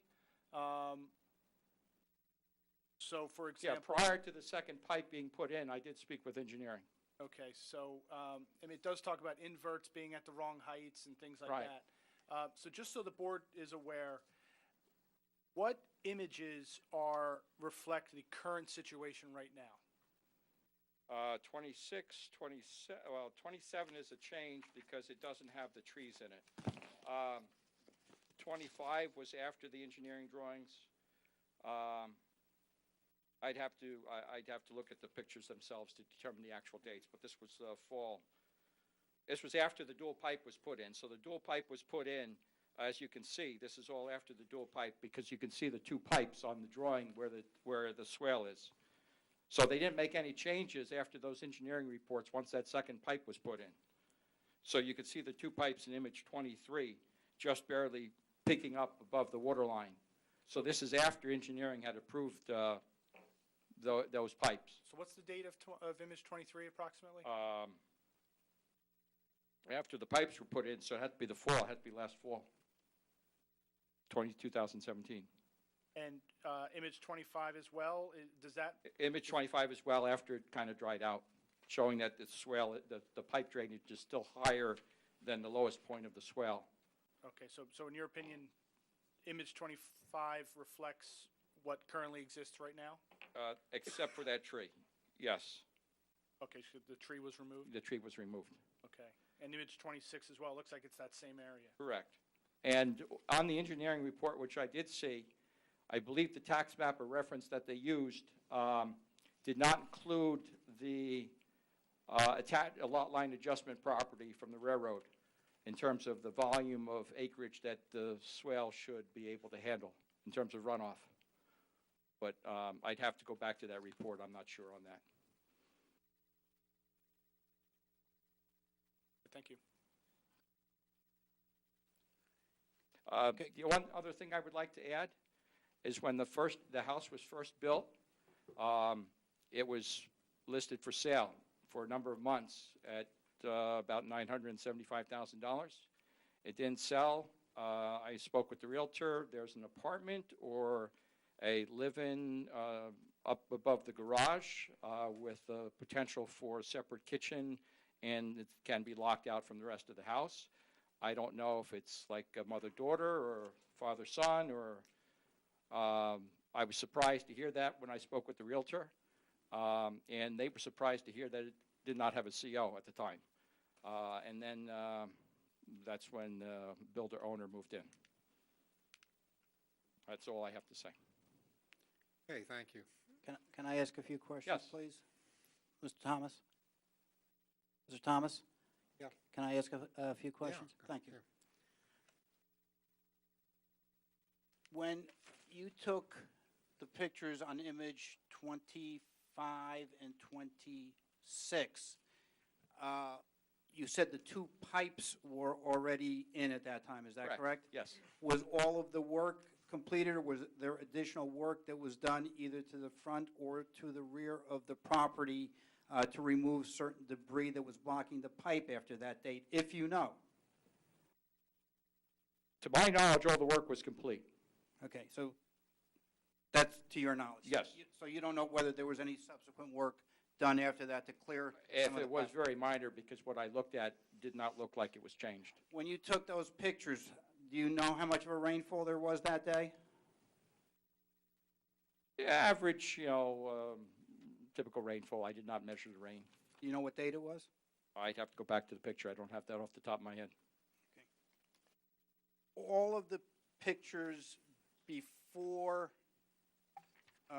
showing the runoff images 11, 12, 10, 9, Yep. they were all taken either before construction, during construction, or before the pipes and the swell were put in. Is that correct? That's correct. Okay. The swale was after construction when it failed the first time around with single pipe. Okay. Now, your house is obviously to the rear of this property, is that correct? My house to the rear of the property, correct. Right. And all the runoff and all the water from your property runs where? Into that swale. And on whose property is the swale? It's on his property, on 3 Buell Street. So all your runoff runs onto Mr. Singh's property, correct? Possibly. Possibly. And so all of this work that's done to try to capture all of this water, while you indicate it was because he raised his house, was in essence to capture the water that was running from your property onto Mr. Singh's property. Is that correct? No, it's to capture the runoff from his property that heads towards my property after he raised the grade. I was under the impression that if you construct a property and it affects the drainage of my property, that you have to mitigate that drainage, because none of the runoff from your property should be interfering with any drainage on my property. Nobody's disputing that. But your drainage also runs onto his property. That's correct. Okay. Now, I'm not going to deny that. since all of this work was recently done, have you had any conversations with the engineering department to indicate that at least in your mind, these issues have not yet been resolved? I tried to speak with the Township engineer. I did not hear back. I then heard of the hearing, and then I just waited for the hearing. Okay. And in your statements, you made a point of referring to the fact that this house does not have a CO, but only a temporary CO. Is that correct? That's correct. And you understand that the reason he can't get a final CO is because of the existence of these variances when the building permit is issued? And until the variances are granted, he cannot get a final CO? That's correct. Okay. Now, are you in some drainage areas where there was supposed to be a collection area for water. Are you alleging that any of the work that he did on that property was not done according to the plans that were approved by the engineering department? The first plan that I saw had two dry wells on it. The result I saw was one. I did not, I met with Julio Vega and told him what was going on, and he said the drainage was not adequate, and I left it at that. I put it in the hands of the township. Okay, so at this point, you don't know whether, in fact, if he constructed that house in accordance to all the engineering plans? That's, I'm not questioning the construction of the house in terms of, I did not review the plans entirely as an engineer would. Okay. If And that's, so if Mr. Singh were to say to you that everything that was constructed, all the site improvements, all the drainage was in accordance with the plan, and if the engineering department indicated that to Mr. Healy, you would have no reason to disbelieve that all of the construction was done in according to the plans and the revisions to the plans as requested by Mr. Vega. Is that correct? no, that's not correct. I believe the engineering department, the report from Ameritech is in error because it did not take into account my whole property. And the last time I spoke directly with an engineer, it was Julio Vega, and he said that the 12-inch pipes were, 12-inch pipe was required, and he put in two 6-inch pipes, and based on what I researched on that, it's not adequate. So I don't believe, even though engineering had approved it, that it is correct, and I would like them to revisit it. Thank you. I have nothing further. Okay. Anyone else? Excuse me, sir, could you go right back to I have one question. Now, you kept referring to a construction company. What was the name of that company? GSM. GSM. And that, I believe, is Mr. Singh. GSM Construction? GSM LLC. LLC. Okay. When I first met him, he said he's the builder, owner. Okay, thank you. Okay. Name, address, and. Let me swear you in first. Do you please raise your right hand? Do you swear the testimony you're going to provide is the truth, the whole truth, and nothing but the truth? So help me God. Perfect. Alrighty, That was a yes? That was a yes. Perfect. And if you could state your name, spell your last name, and give us your address for the record. Bill Connell, 25 Spring Street, Somerset, New Jersey. Connell is spelled? Connell. Perfect, thank you. Got it. This caught my attention because I know this is a new property, and I've seen this property before, and it struck me from just reading it that it was a variance to rewarding a new homeowner with bad behavior, asking for another. That was my initial perception of this, and that gentleman was very informative on what's really happening and all the details and all that. It strikes me as he has already gotten, by accident, his impervious surface bonus just in the house. And to approve any more impervious surface strikes me as just rewarding, not rewarding, but just continuing exasperating a problem. All the water mediation issues that are here discussed tonight, it strikes me as the additional impervious surface probably just exasperated it, okay? It just made it worse, okay? That situation would have existed with it. It would have needed to be done, okay? And so the neighbor there has a right to complain because, you can build a house, but, you don't screw the people around you, okay? Now, the house is, if you look at the aerial photo of that house, okay, it may be within, close to the rules, but it clearly sticks out. It's like a tornado brought it from down South Franklin and dropped it there. If you look at the whole neighborhood, so as part of this whole discussion, you have a responsibility to look around at your neighborhood and say, what belongs here, okay?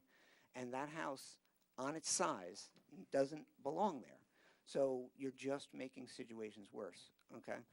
You can't change the house is there, what's done is done.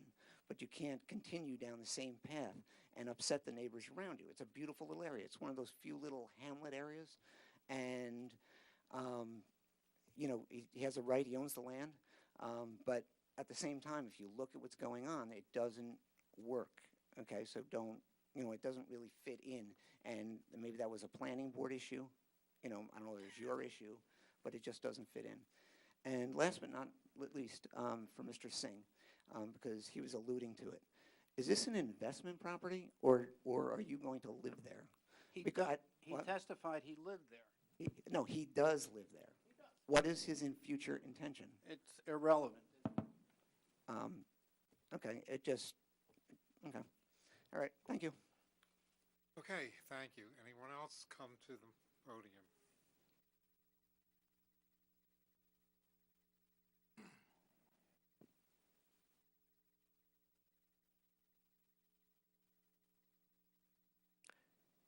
Good evening. Do you swear the testimony you're going to provide is the truth, the whole truth, and nothing but the truth? I do. If you could state your name, spell your last name, and give us your address for the record, please. My name is Judith DeFrancesco. It's capital D-E, capital F-R-A-N-C-E-S-C-O. My address is 25 Den Herder Drive. I've lived in Franklin Township my whole life, and on Den Herder Drive for 46 years. And I have never seen flooding in Mr. Phillips' backyard as I have seen since this property was built. And it sits above everybody else's property, and everything runs down, and his backyard was really flooded twice that I have seen. It doesn't run as far as my property, but it does cause my sump pump to be more active. And that's all I want to say. Thank you. Thank you. Anyone else? All right, then we'll close to the public. Very briefly, Mr. Chairman. Oh, wait, I don't think we're done. Okay. Okay? Mr. Singh, can you tell me, what is GSM LLC? It's GSM Global LLC? GSM Global. Yes. Okay, what is that? It's a company owned by my wife. By your wife? Yes. And what does that company do? Absolutely nothing, really. But it owns this piece of property. Not now, it doesn't. It's switched over to our name. Okay, and so GSM LLC, Global LLC was not the builder of this property? Was not the builder of this building? I did get the permits in the company's name. You got the permits. What was the company or the entity that did the construction? Oh, there's a lot of contractors, different contractors. I was overseeing. I don't work. I'm retired. Okay.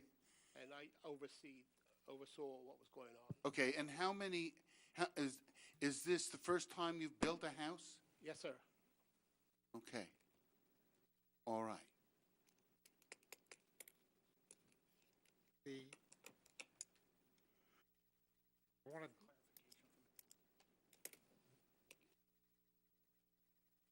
yeah.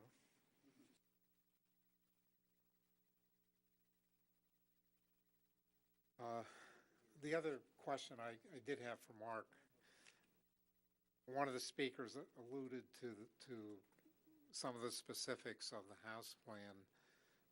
This house plan was approved. Am I correct? It's not a house plan showing 2 kitchens. It doesn't show it as a 2-family house. It's just a... I'd have to look at the house plans, the floor plans. It is a single-family neighborhood, so it's not zoned for mother-daughter. It's very frequent that we do have real estate agents who market homes as mother-daughters, and we have to correct them and tell them. So what Mr. Phillips spoke to, I can't really speak to that because I haven't seen the plans, but I can tell you that it's not permitted. But the plan was an approved plan, right? There's an approved, yes. And I for can a single-family relate house. to the problem with real estate agents since they routinely advertise residential land as commercial property all over the place and other areas. So I just wanted to make sure the plan was approved. It didn't come before any boards. It was one. But what came before the board was a number of years ago was for the subdivision. Right. And it's in an R20 zone, and it was for 2 20,000 square foot and change lots. So the lots themselves complied. What has occurred is the building that was put on that lot is before you tonight for the coverages. Now, is it possible to get, since we hear conflicting issues here, or conflicting information, a clarification of some kind from the engineer? Because everything in the report, as you said, was it's now satisfied. Yeah, and for the purpose of clarity, that's what I whispered in your ear. I mean, you're relying upon my conversation with engineering, but I think, especially since the neighbor has brought up some significant drainage issues, you may want to hear from our engineering department. I mean, the last we have officially is November 27th, 2017. You may want some information, some clarity on some of these drainage issues before you make a decision. Well, when I see the pictures concerning the drainage, in some respects, isn't that the way it's supposed to work? It's going to collect water. How long, bigger question might be how long it takes for it to disperse it. Yeah, and what's the protocol here? I mean, how are we going to determine how much water comes from the neighbor and how much water comes from this property? I'm sure that's in the drainage studies. I'm not an engineer. What certainly you don't, let me just, since I had the question, certainly image number 2 should not occur. I mean, that's the one with a large portion of his backyard is flooded. What I can't answer, since not being an engineer, image 11, for example, there is the swale. There's water in it. It seems to be conveying water to some degree. Whether it's stagnant or not, I can't answer from the photo. But just looking at the photos, obviously something was done to capture the water and to convey it. Whether it's 100% what is supposed to be done, that I can't answer since I'm not an engineer. Well, it's been, image 11, it's been captured. It's captured and it's being conveyed around the back I'm not and an to the engineer. side. I don't know if that's the way it's supposed to be done properly. That's what I believe you may want to have some And, clarification. I do have concerns. He's building a house, he has a property, but now he's capturing also the water from a neighbor to deal with. It sounds to me like maybe there needs to be some, if people are really concerned about the drainage, maybe there needs to be some neighborly cooperation also. I think what's going on, and even, Mr. Phillips' exhibit kind of shows it, and this is consistent with my general understanding of the issue, is that Mr. Singh's property is basically slightly downhill of Mr. Phillips' property. And when you look at map 1, he's showing the natural grade is kind of draining towards Mr. Singh's property. And then indeed, Mr. Phillips' testimony was accurate in that Mr. Singh kind of raised the property and caused, created kind of a platform for the building site, and that caused, the water to back up. Engineering made Mr. Singh put in these pipes to convey the water around the property, and I think really, in essence, the disagreement here is whether Mr. Singh has done everything that he needs to do. And where is that line? Because certainly some of the water that's being conveyed in this swale that Mr. Singh constructed is coming from Mr. Phillips' property. And to what degree is he responsible for taking that water and bringing it around? As I recall, I can't answer that. As I recall riparian rights from law school, I believe that Mr. That the gentleman that lives behind Mr. Singh is permitted to allow the water to drain that way in a natural way, and that the other owner has to accept its moving onto his yard. But what I find interesting is that they've dug that swale that seemed on Mr. Singh's property that seems to be collecting the water, and the problem that I'm understanding is that did Mr. Singh do enough to have that water drain away to somewhere else? And I also think that I would like to hear something from the engineering department, even if it's a letter that says, yes, everything is fine, or no, it's not fine, before we vote on this. Well, has work been done since this November 2nd letter? Yes, there was still, and I can't tell you what, but there was some work that was still done. There were some rocks that were blocking some of the pipes that were cleaned out. There was certain work that was done, but I don't want to tell you what it was because I wasn't there, didn't supervise it. All right. Well, but my I'd understanding- personally like to see a clean letter Yeah, and to there prove was, that the system. yeah, what was told to me that there was work done, because what the inspection that was done in the latter part of December was walking the site and seeing if these issues were addressed. But again, that's conversation, that was what was related to me, I'm relating it to you. I think it is not unreasonable for the board to ask for something in writing. You had your hand up, but I wanted to ask you about the very last thing in your presentation. Got to go over there. Isn't the public portion closed, Mr. Chairman? Open it for his question. For this question was a possible solution, install, connect drainage. Would you say something about that because you didn't speak to it? One of the things that I spoke with when we first met, the three of us, Mr. Singh, Julio Vega, and myself, was putting in a formal storm drain in that corner of the property that affects 21 Den Herder, Just 20... one thing, I'm sorry to interrupt.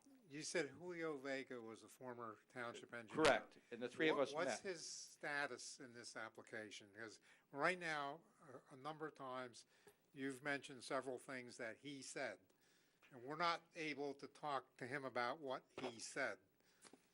When I submitted my first letter to the township, I was told to submit it to Julio Vega at the Township Engineering Office. So every time questions went up or changes came up, I dealt with him directly up until the point where I showed up in September and learned that he was no longer with the township. So all my phone calls, conversations, and exchanges and paperwork was with him. And we had met before any drainage was put in. All right, but does that mean you have you inferring you have no current information since he left in September? Other than I was given what I requested from Oprah and the copies of the reports and the permits he filed in this hearing, I don't have any direct conversation. The only conversation I had with the township engineer was that there was a hearing going on and he was addressing the problem, but it's not addressed based on pictures that were taken afterward, and that the elevation, the concern is the difference in elevations. The drain is not at the lowest part of the swale, and his property height is much higher than mine because he brought more dirt onto the property than he was allowed, and nothing was ever taking off. So the excavation raised the property land, and I just want the water mitigated so my cellar pump is not running as frequently, has been running more frequently than it was in the past. And if I'm not vigilant, I may have to put in a second pump with a backup and all that kind of thing because I can't count on the one pump handling the water. You can see there's a volume of water that has to be mitigated. And when I was told by engineering that a 12-inch pipe was to be placed there, I was told at one point in time it was 8-inch pipe. He stated tonight it was 6-inch pipe.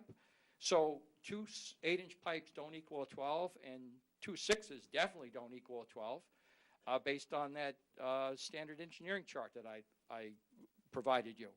If Ameritech wants to come in and say, okay, this is what it is, do I have to go hire an attorney and then hire an engineering firm to do a topography of all three lots and look at the drainage and solve the problem myself? It shouldn't be at my expense because I'm getting an overabundance of water onto my property. If I saw that swale dry after those pipes were put in, okay, I would believe it was correct. We did go through some of this Yes. before. I didn't want to interrupt. I'm sorry I interrupted Mr. Kraken's question, and you were answering that. The grate.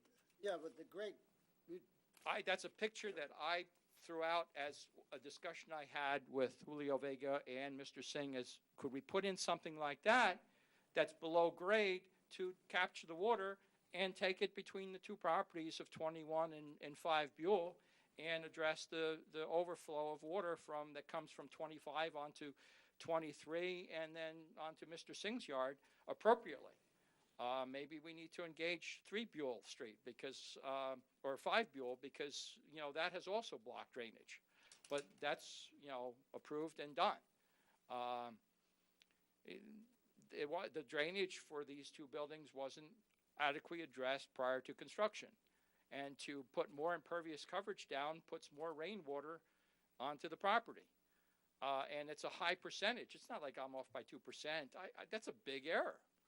37% versus 25 approved is a big difference. Okay, All right, did you Mr. say Chairman. 32% approved? 37% they're asking for. I understand. 25% is what's permitted. Right. 32 point something or other was what was on the original plans, and 37% is what was constructed. That's 48% over 25. Why don't we just carry this matter until we can get a letter from engineering about the status of Yeah. the punch Is list? it worthwhile having engineering look at these images, part of his investigation, or want to put it If, that if, way? if the board feels it needs clarification and an answer on these, that would be appropriate, sure. Could I just say these are old, Well, I certainly feel the whole thing needs clarification from somebody. Yeah, and You have an engineering report that passes everything. Pictures are the pictures. And that's why I heard Mr. Singh starting to say something, which is kind of along the lines of the questions that I was asking about the dates. And I think it is important to know at what point, image 2 was, that's when the issue first started. Things were put in place, but it sounds like starting as far as the current conditions, it's image 23, I believe, is when you said you can just nod your head. I think 23 is what Mr. Phillips said reflects the current 23, 24, 25, 26. Those are the current conditions. So that's what if the board wishes, that's what I'll inform the engineering department, that is what you'd like clarification on, that's the neighbor's representation of what reflects the current condition, and you would like to find out from them what, if anything else, needs to be done. At this point, I almost like a complete reevaluation of the whole I agree. drainage and at system. least the updated letter from the November 22nd one as well.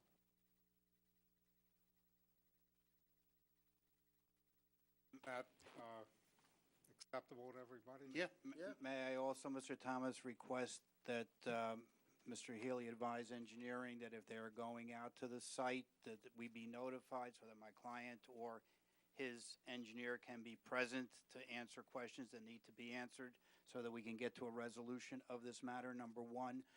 Number two, if this board is concerned that this is something other than a single-family house, I would invite Mr. Healy to send a zoning inspector over to the house anytime to view the house and see what's inside the house. They're more than welcome to come, and then he can report back to the board that it's a conforming single-family residential dwelling. I think that's more than fair, and I'm not concerned about house per se, but the issue was alluded to, so you might as well, that's an easy way to clear that up. Any issues with that? Nope. How about a new date? Well, we're going to look for it. That's up. What do you say?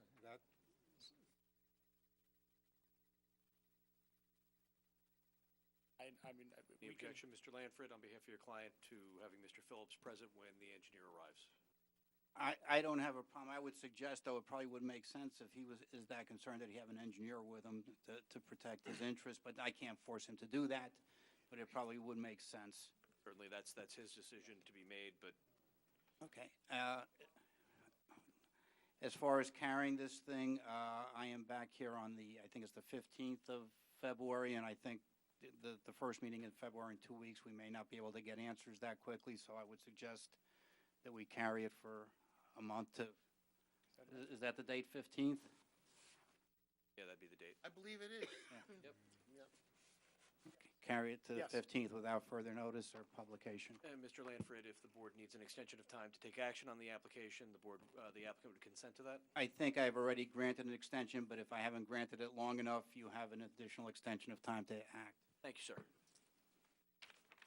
Okay, February 15th, and then we will move on to the final hearing.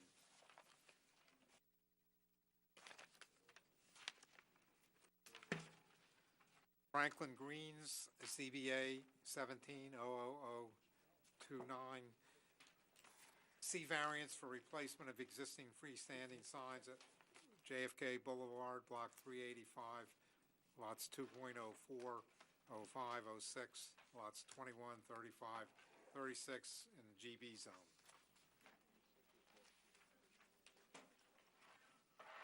All right, we'll take a 5-minute recess.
And,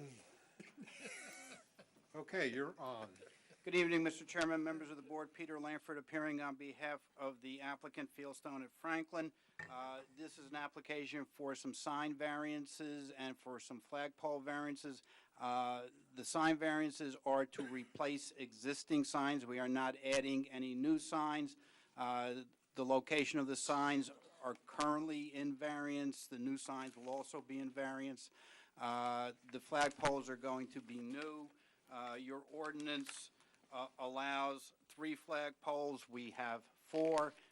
They allow 1 commercial sign, and of the 3 flagpoles, the other 2 can be American flags or New Jersey flags. We are proposing 4 flagpoles, 2 of them with American flags or New Jersey flags, and 2 of them with identification flags. I have 2 witnesses who hopefully will be very brief, and we will explain the variances and show you the location of the property. The property, for all of you who have been in town a long time, is Franklin Greens, which is one of the older apartment complexes in town. My first witness is Mr. Evans. Sir, if I could swear you in. Do you swear the testimony you're going to provide is the truth, the whole truth, and nothing but the truth? Need to talk into the microphone for me. Yes, I do. Perfect. Thank If you could state your name, spell your last name, and give us your address for the record, please. My name is Philip Evans, 1 L in Philip, and Evans is E-V-A-N-S.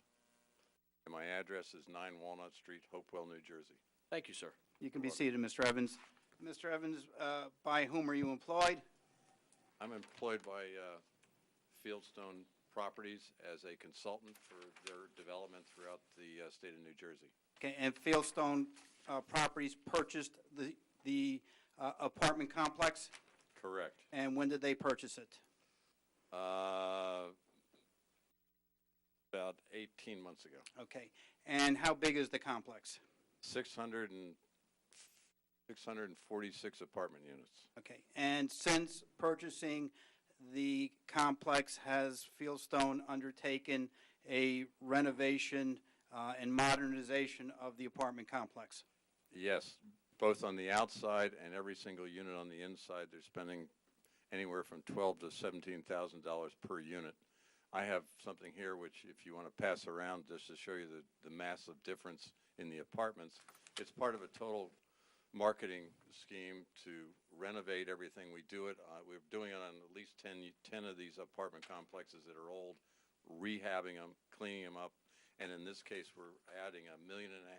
It's probably $1.8 million new clubhouse that we've applied for permits, which will start hopefully in the spring. So this property is being massively upgraded with a lot of money. Let me just give you this if anyone wants to look at it. At A1, Pete? Yeah, it's A1. Okay. There you go. Okay, good. Anyone mind if I write on it? It's Go really for it. It's really pretty. You can go for it somewhere. All right, Mr. Evans, you testified as to what's going on as far as the renovation and adding a clubhouse, renovation of the units. The signage that's currently there, there are 2 main entrances to the community, is that correct? That's correct. And one is on JFK and the other one is on Winston. That's correct. And they currently have signs. That's correct. And signs are rather dated, to say the least. Yes. Okay, and part of the modernization is to replace those signs with newer signs, is that correct? Yes, it's a marketing image thing where you want to create something new, something happening, and that's why this signage, a couple flag poles with American flags and so forth, to say, hey, we're here, we're alive, and by the way, we'd like to rent these. Okay, and with respect to the 2 signs, and Mr. Steiger will go over the location and the size of those signs, but the signs that we are proposing are in the general location where they currently exist today. Is that correct? One's exactly in the location, the other one's off by a couple feet. Okay. And at the present time, there are no flagpoles at the subject property, correct? That's correct. Okay, and you're looking to place 4 flagpoles at the main entrance, which is the entrance on JFK? That's correct, 2 on each side. Okay, and the flagpoles would then, 2 of the flagpoles would contain a flag, which the ordinance allows a flag and not a banner. It would contain a flag identifying the complex Correct. And the other two would be either a New Jersey flag or the American flag, or which is It'll be permitted? one of those two, or probably two American flags. Okay, and the reason you're asking for the variance for the 4 flagpoles rather than 3 is because of the symmetry, because you're proposing 2 flagpoles on each side of the entrance, is that correct? Thank you, I have no further questions. Anything from the board? Excuse, over here. Are you gonna have the required lighting if it's the American flag? If they're up at night, yes. Okay. It'll be LED. Mr. Evans, Yes, put the ma'am. mic closer to your mouth, please. I'm sorry. Oh, that's okay, I'm just letting you know. Okay, next witness. Mr. Steiger.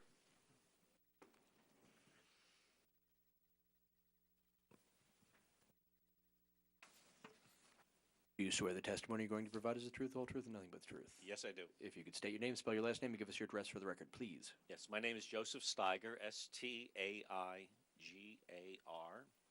and business address is 245 Main Street in Chester, New Jersey. Mr. Steiger, you're a licensed professional engineer in the state of New Jersey? Yes, I am. And by whom are you employed? Dynamic Engineering. And how long have you been? That's That's fine. Okay. And professional planner. And he's also a professional planner, Mr. Chairman, for the record. Mr. Steiger, your firm has prepared the plans that for the new signs and for the flagpoles, is that correct? Correct. And you have an exhibit that you're going to rely on? Yes. Can you mark that as A2, please? Yes, and this is a site improvements plan. I'll mark it A2 with today's date, which is the 18th January. And if we could put it on the board, I think it'd probably be better. Yep. And can you indicate what that exhibit represents? Okay, this is sheet 3. There are other sheets, a cover sheet, and an aerial photograph, and the details. But this shows the depiction. This sheet 3 shows the depiction of the 2 driveways with the signs being located. We have the John F. Kennedy Boulevard driveway on the left side of the plan, and the far Paley Road intersection with Winslow Drive driveway on the center right. Okay, going to the JFK, can you indicate where the proposed sign is located and how far is it set back from the property line? Yeah, the sign will be located in exactly the same location of the existing sign. It's set back 14.8 feet from the property line along JFK Boulevard, and there's approximately another 10 feet from the traveled way of Kennedy Boulevard. And the sign that we are putting up there replaces the existing sign in the exact same location? That's correct. Okay, and the sign does exceed the zoning ordinance. It is 32 square feet where 25 is proposed? Yes. Okay, and... Wait, time out. You mean the existing sign is bigger than the sign you want to put up? No, I'm saying, that. Did I say existing? Yeah, well, you didn't say existing, but if I'm not quite sure. Let me rephrase the question. Okay. It's getting late. The proposed sign is 32 square feet, correct? Okay, there we go. Correct. Okay, and it is in the same location as the existing sign? Correct. The ordinance requires 25 square feet. Correct. So it exceeds the square footage by 7 square feet. Right, but exceeds the existing sign by 2 square feet. The There, existing see, sign- there was the question of interest to me. I would That's what I have figured. I would have gotten there, Mr. Shepherd, but you're quicker than I am, especially later in the evening. With respect to the setback of the sign, how far is it set back? As I said, 14.8 feet from the right-of-way of John F. Kennedy Boulevard. Okay. And that is where it currently exists today? Correct. Okay. Now, that's also the intersection where the flagpoles are being proposed? That's the driveway, yes. Yes. And can you indicate on the plan where the flagpoles are being proposed? Yes. As you can tell, this driveway is what we call a boulevard driveway with a landscape boulevard down the center. You have one entrance on one side, exit on the other side. So the symmetry of the intersection itself is such that you have basically actually 5 components: landscaped area I'll go from right to left, the driveway with parking, the boulevard, driveway with parking, and then landscaped area. And what we're trying to achieve here is in the, I'll call them the peninsula, on either side of those driveways, the enter and exit driveway, putting the flag poles. So the symmetry being that the sign is in the center, flag poles on either side of the driveway, and then 2 flag poles at each location for a total of 4. And those flagpoles are set back 6.5 feet from the property line, correct? That is correct, And yes. that requires a variance because, again, just like the sign, they're supposed to be 25 feet back. Correct. Okay, they do meet the height requirements of the ordinance, and they are going to be flags which are permitted pursuant to the ordinance. Yes. Okay, and the only other variance is that there is only allowed one identification sign, and we're proposing one on each. Correct. The flagpoles and the signs in any way affecting the sight triangles or visibility as you are either entering or leaving the property? No. The sight triangle is measured from a distance of 14.5 feet from the edge of traveled way of Kennedy Boulevard. As I pointed out before, the signs are sign is located 14.8 from the right-of-way line, and we have about another 10 feet in front of, probably more than that, probably 12 feet in front of that to the actual traveled way, because there's a shoulder in Kennedy Boulevard. So we have 12 plus 14.8 is 26.8. So when the driver's eye is only 14 and a half feet, that sign is behind by quite a few feet. So that is no issue at all. The poles themselves are small poles. I believe they're in a matter of inches, 4 inches in diameter. They do not create a barrier. But again, they are also behind the driver. Pointed out before, we're 12 feet from the traveled way of JFK Boulevard, and then we have another 6.5 feet from the right of way. So we're 12 feet plus a 16.5 is 18.5 feet from the actual traveled way. Again, the driver's eye is 14.5 feet. So again, the driver is in front of those poles as well. So there's no impedance to sight visibility per the standard methodology for determining the sight triangles. Can you address that? The question actually, it was raised by TRC, really was with respect to the Winston sign. Yeah, because we'll that go in, one, yeah. I think that's 12.5 existing and the setback is 6, so that's why. I think we're trying to do this in order. Oh, We're dealing with the JFK Boulevard, and then we'll jump over. Okay. Okay? If that's okay. And actually, I was finished with JFK, so let us jump over to Wait, but Winston. before we move on, I guess I can ask you or the gentleman testified before this question. I'm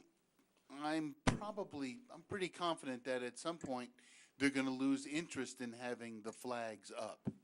That 5 years from now, the flags are going to be shabby and dated, and they're going to say, "No, stop putting those up." Can we take down the poles if we stop putting the flags up?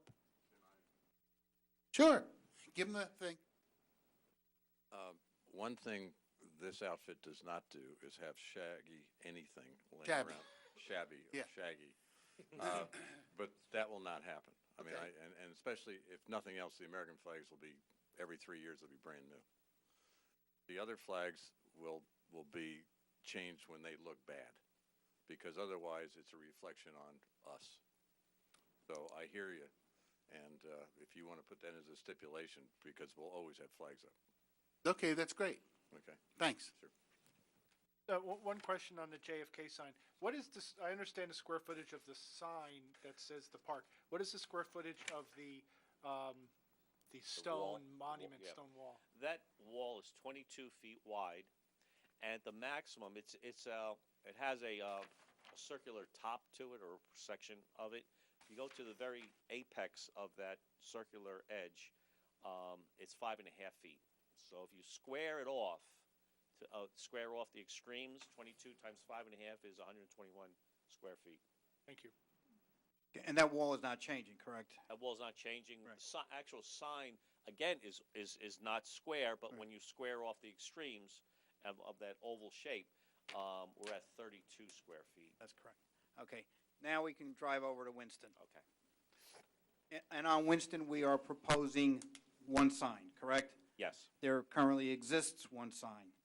that's correct. Okay, and on the Exhibit A2, can you indicate to the board where the existing sign is located? Yes, the existing sign is located behind, and I'm going to say further from the right-of-way than the proposed sign. That distance is about 4.5 feet.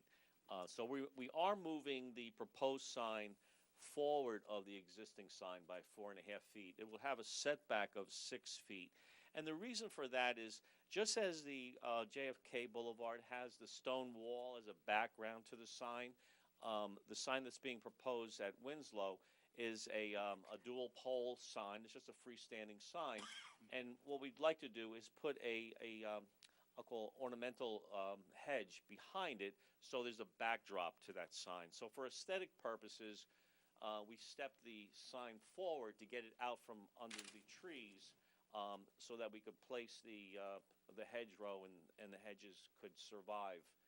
And again, just for aesthetics, to have that backdrop, a green backdrop behind this sign. And there are some existing vegetation and trees around the current sign. That's correct. And we're trying to get it out from the drip line of those trees so that they can have a better chance of surviving. Okay, and we're not proposing to remove any trees or disturb any vegetation to build the new sign? That's correct. Okay, and then the sign there, what is the size of it?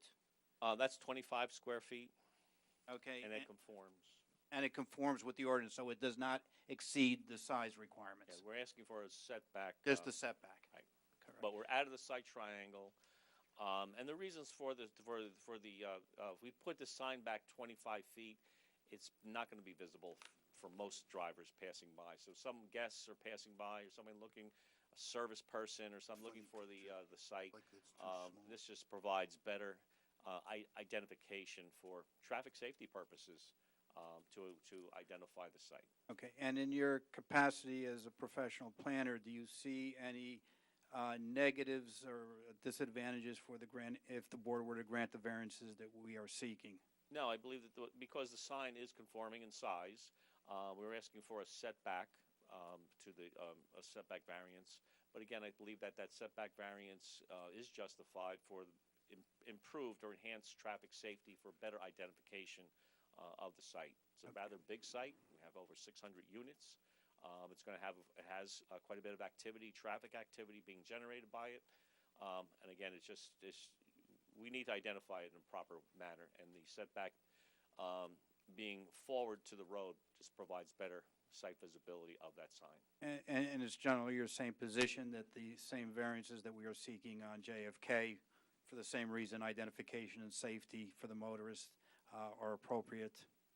Yes. And there is no negative in granting those variances for those signs and/or flagpoles? Not at all. No. Thank you. Any questions? All right, there is no public open the meeting to, so we'll dispense with that and finish up. I don't think you want to hear me any further. I would respectfully request that the board grant the approval for the new signs and the new flags with the appropriate variances that we requested based on the testimony of my witnesses.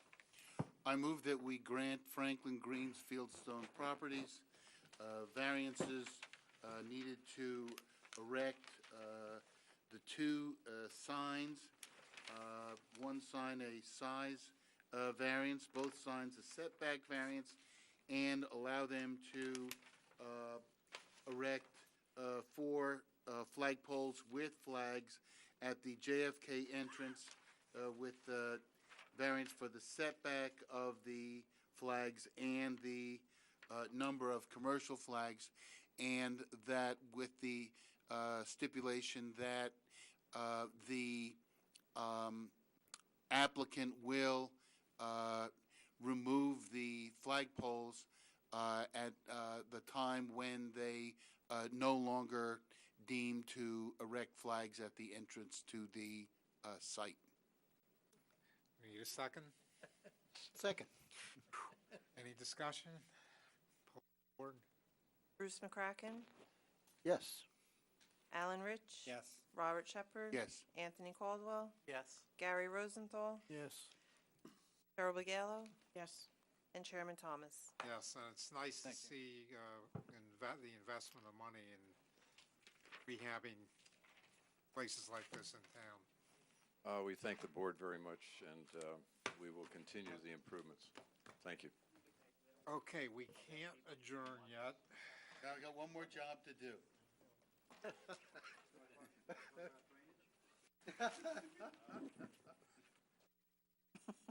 Very funny. I'll remember that next time you're here. Take this book. Here.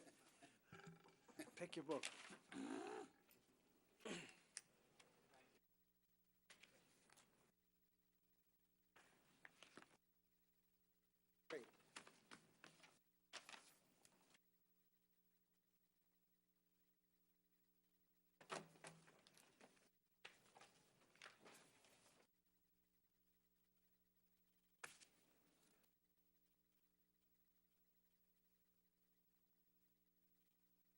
Could you close the door?